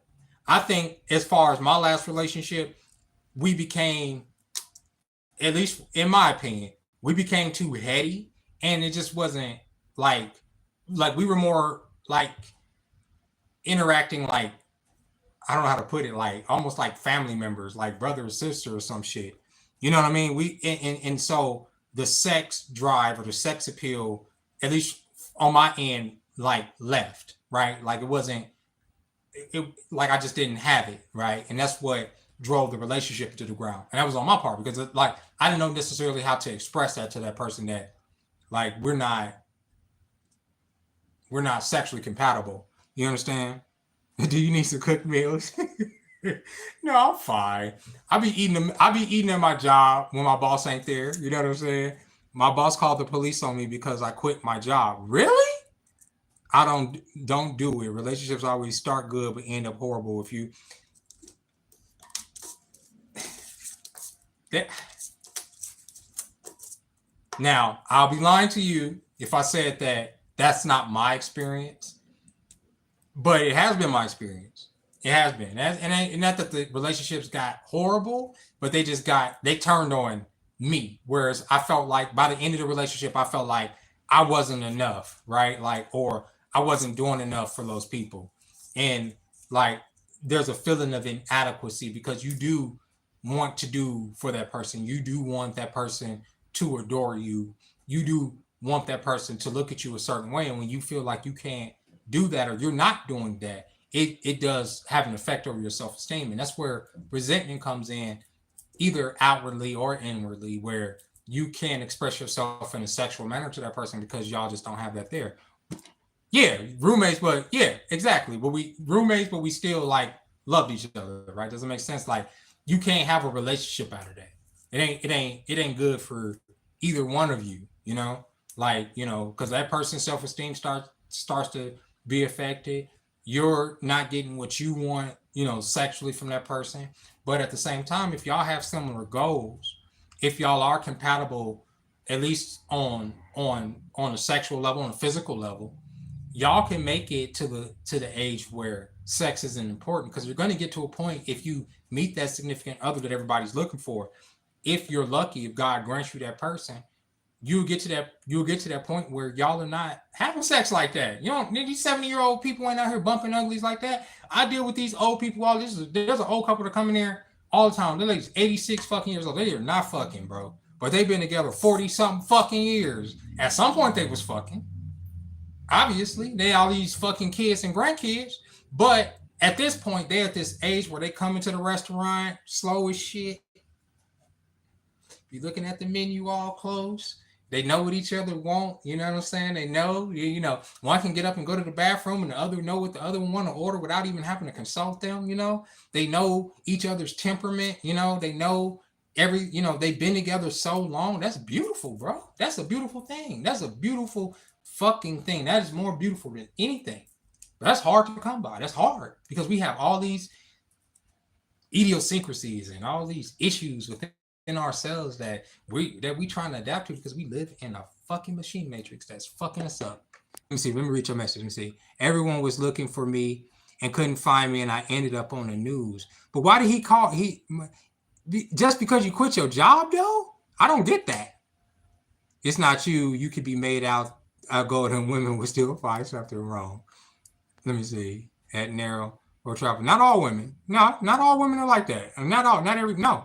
Sometimes I appreciate that the ticket. No, and it's and I completely agree with Jahan. No, it's not all women. Like, oh, let me see. I'm sorry. Oh, let me see. My bad. I hated working for a mechanic shop and my boss didn't pay me on time and I was living in my car. Then he sold my car intentionally. Oh, okay. So he tried to say you stole the car? Let me see. That's crazy. Like, people that file false police reports should fucking do, literally fucking do some time, bro. You know what I'm saying? That's insane. I was living in my car, then sold my car intentionally and went homeless. Go figure. And then you didn't have the car. Oh no. Okay. You sold the car. I'm sorry. I'm like reading all these posts and I was in that thing, trying to tell them. No, here's the thing, y'all.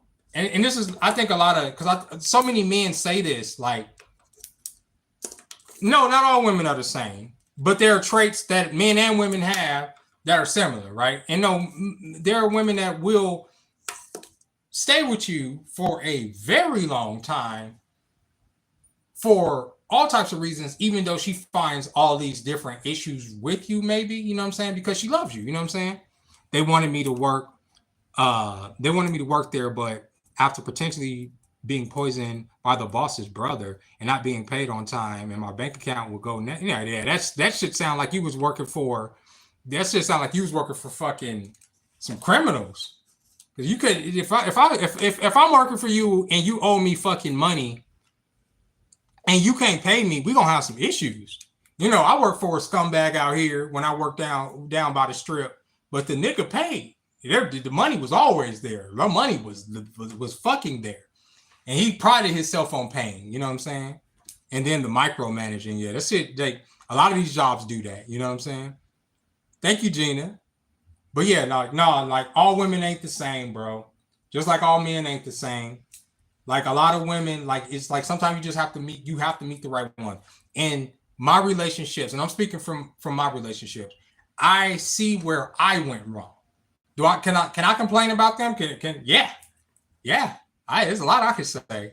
Oh yeah, a lot. But I'm not, because what's the point, right? But the contributing factor to the relationships ending, was I a part of it? Obviously, I was half of a relationship, right? And I can understand why those relationships dissolve on my part, right? On what I wasn't doing, right? Not necessarily for them, got nothing to do with that, but as a man, how just holding masculine frame and how I move in this world, like, it doesn't surprise me that eventually they left me for other niggas, or they wanted to pursue other niggas that's just the story of my fucking life. It doesn't surprise me. You understand what I'm saying? Because it's just at some point in the month or some point in the year, I'm gonna get in my head and I'm gonna do a whole lot of thinking. I'm gonna do a whole lot of creating, and I'm gonna be hyper focused on not her. You see what I'm saying? And not the relationship, and that's a problem. You know what I mean? Let me see. Let me see. Sometimes I think it's easier to stay single than deal with the stress of a relationship. One of my favorite bosses was a beta male. He would work alongside us, polite, nice, team player. Many days flew by, easy money, good things don't last forever, but I enjoyed it. Accountability and responsibility. James Blue and I agree, but if the loneliness kicks in and I remind myself if I don't want to be alone for the rest of my life, don't be alone. You don't have to be alone for the rest of your life. Just be the best you can be, and remember to you got to put yourself out there too. And that's men and women. I see all these people saying, God gonna bring the right person into my life. Not if you don't put yourself out there, you know what I'm saying? But how do you put yourself out there? It's not always easy. You have to, like you say, like I was saying earlier, find some common ground, like something that y'all could do. One of the things out here that a lot of ladies like to do is the karaoke. Like, I mean, I'm older, so of course women my age do karaoke, but that's a good place to meet women. Um, too often people say, well, the casino bar, the casino bars are an easy place to meet women, but it's not a good place to meet women. It's not a good place to meet women. You can meet a lot of women there, but it's not a good place to meet women. Right? It's not gonna say it's very easy to meet at the casino bar, but bars and stuff, no. But conventions, things where people have similar interests to you, there's a very good places to meet people. I'm saying in person. If you're not doing a whole dating sites and putting up these stupid ass pictures and shit, but if you just want to meet people in person, um, yeah, maybe because I never advise bothering people on their job, but I have gotten phone numbers from women on their job, cashiers that I talk to every day that eventually give me their number for a reason. Usually they give me their number for a reason, and then they do it, but usually the reason is because they want me to have their phone number. Like one like this pretty lady gave me her number because she wanted me to help her buy a scooter. It's just she don't know how to buy her fucking scooter, so I got her number. Sometimes it's just being out and about. I've had some very fun nights meeting people at the casino. Right. You say, yeah, right, right. I ain't gonna say it's a bad. I ain't gonna say it's a. You ain't gonna meet your soulmate there, but you'll have a good time, definitely. Some of the worst managers I've ever dealt with are the ones from Amazon. Amazon is just crazy in general. They were talking about that at my job yesterday. They would have you stand around in front of their laptops. Would be quick to tell you to hit the quota, but won't lift the box. Won't lift the box.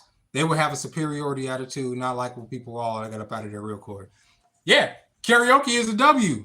I love karaoke. Karaoke. The first time I did karaoke, it kind of put me off though. But I had one with a group of friends, and we had went into this racist ass karaoke bar. I was like, is this karaoke? But that's not indicative of karaoke. But no, karaoke is definitely a W, especially out here. There's a few karaoke bars out here, and sometimes they be popping.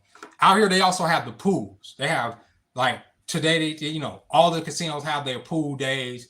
That's a fucking mingle thing too. So you like being around the pool and stuff. That's a good way to meet people. But I mean, like once again, that's Vegas too. You know what I'm saying? You can meet people everywhere. Grocery store. Now the grocery store, gentlemen. I'm gonna say this I need to find me an Asian. You stupid. Yeah, and that's the thing with a lot of men too. A lot of us criticize women, like the women. They're like, me. I make the videos about the gold diggers and shit. And but we have like that type of criteria.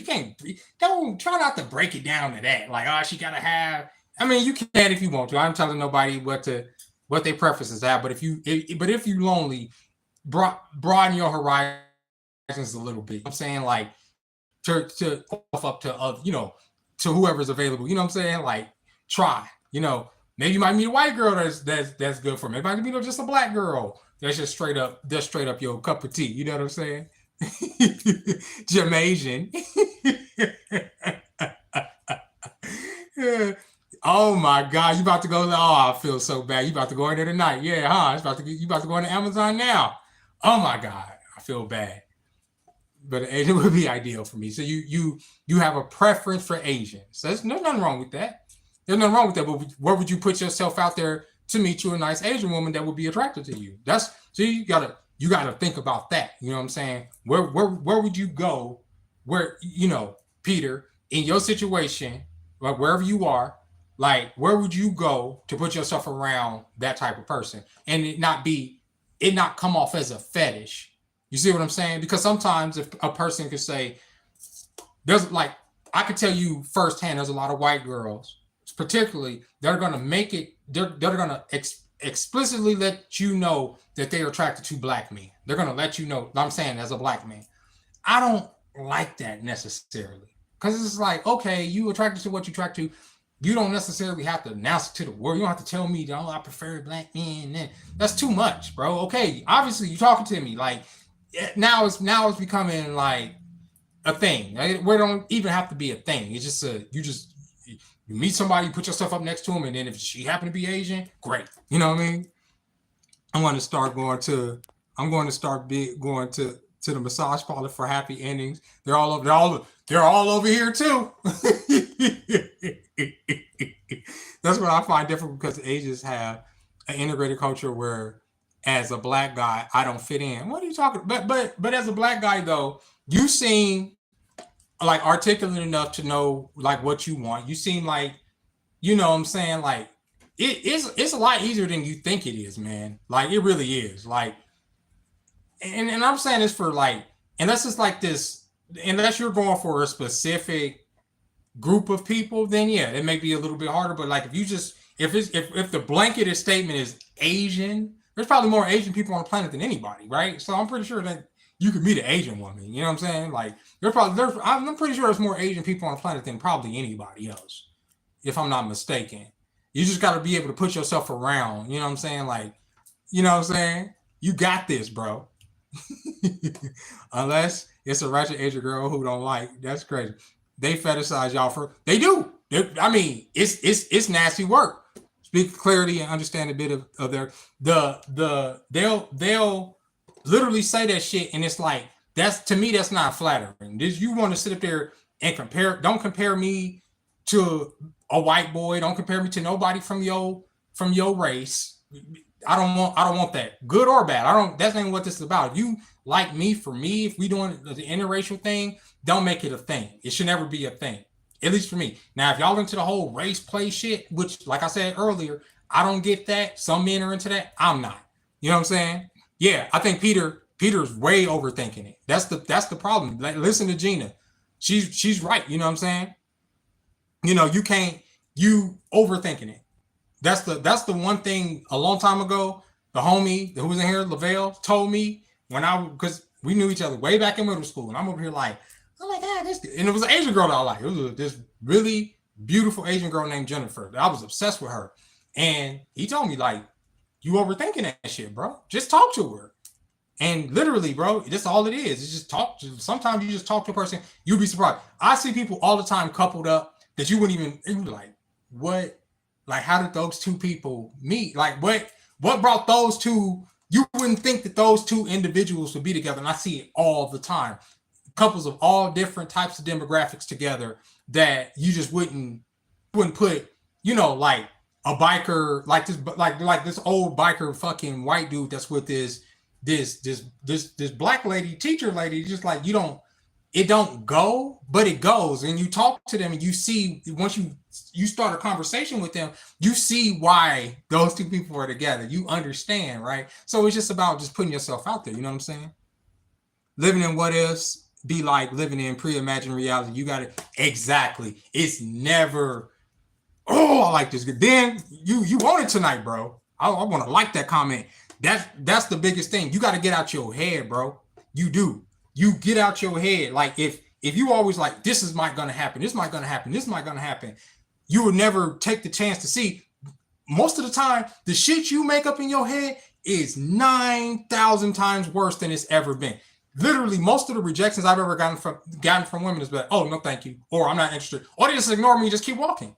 It's that literally. I'm not saying it can't get worse. It can get worse, but I'm saying like not like most of the rejections, and most of the time it's gonna be rejections. It's gonna be, and they're gonna be polite rejections. It's gonna literally be like, oh no, no, no, no. I'm not really. You gonna get the energy, but put yourself out there, man. You gotta live life. That's it. If you're not secure in yourself, it can break you. Every time, every time. Let me see, baked up, Rose warehouse jobs, and those sort of definitely not for the fact they're not. That's what I'm saying. Jahan, like baked up, I feel bad for you, bro, going in there tonight. Them like going into a warehouse job at night is for warriors. That's where fucking grown man strength come from. That's where I got my grown man strength. My grown man strength didn't come from no fucking gym.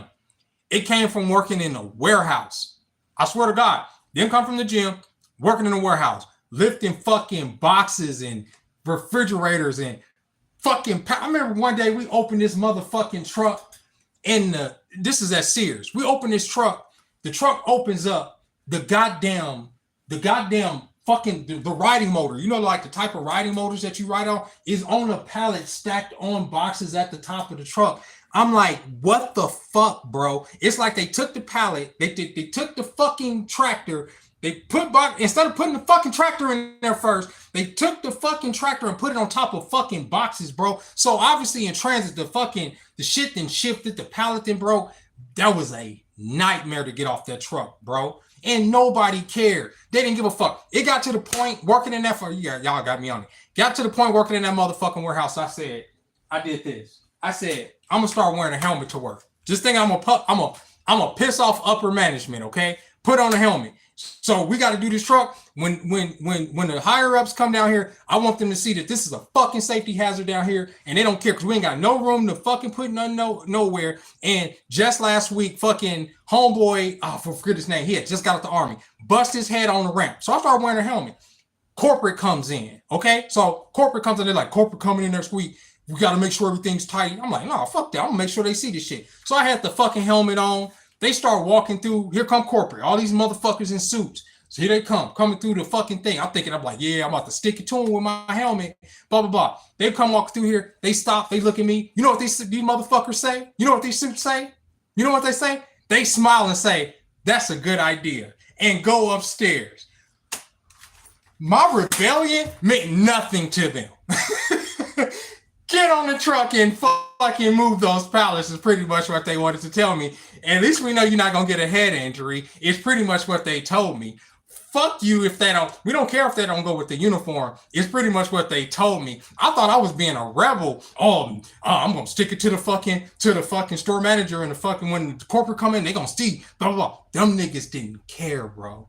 They didn't care. Only thing they wanted to happen was for the shit to come off that truck and be put on the store floor. That's all they cared about. That's it.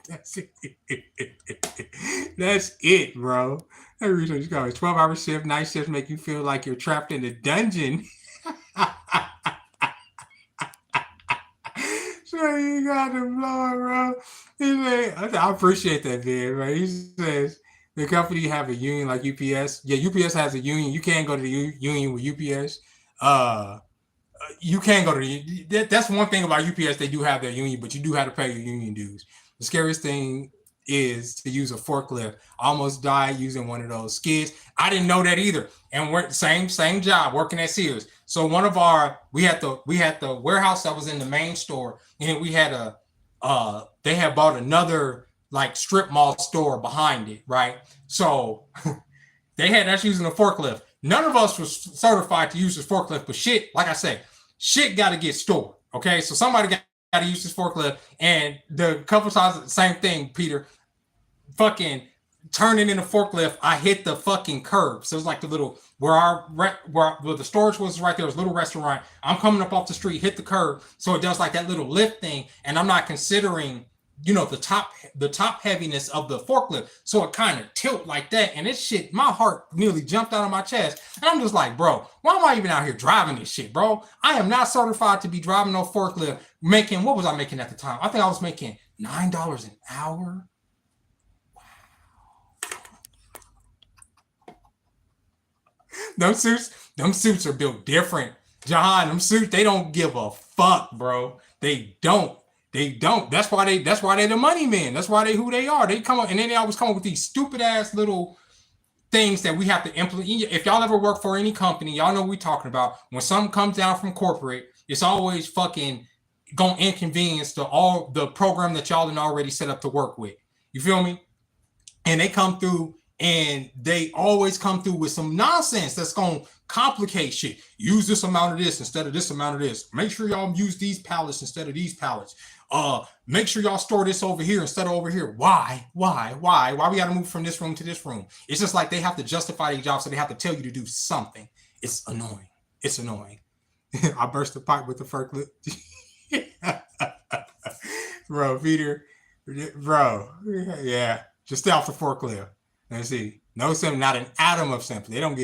They don't care. Yeah, shit got to get stored. It got to get put away. Got to get out there. All right, y'all. I really enjoyed this live. Like, this has been like honestly one of my funnest lives like ever. Like, I really enjoyed talking to y'all tonight.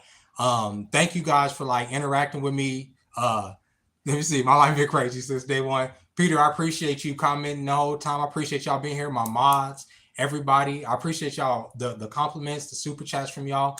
Y'all made my life better. I got to talk. I got to talk. Or else I would have been just like, man, there's a lot of stuff I want to talk about. I got to get everything off my chest. Vietnam's money is going to revalue and make people rich, supposedly, not financial advice. Well, it's out there. Now we got it. And it's good to see y'all too. It's good to see you too, Reaver. I'll catch y'all next time. I'll probably put up a video tomorrow about something. So look out for that. And if not tomorrow, it'll be Monday. I always say.